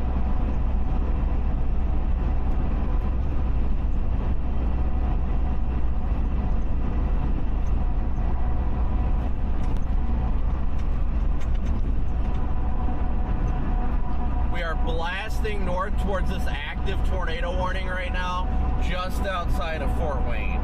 Probably about a half hour from Intercept right now.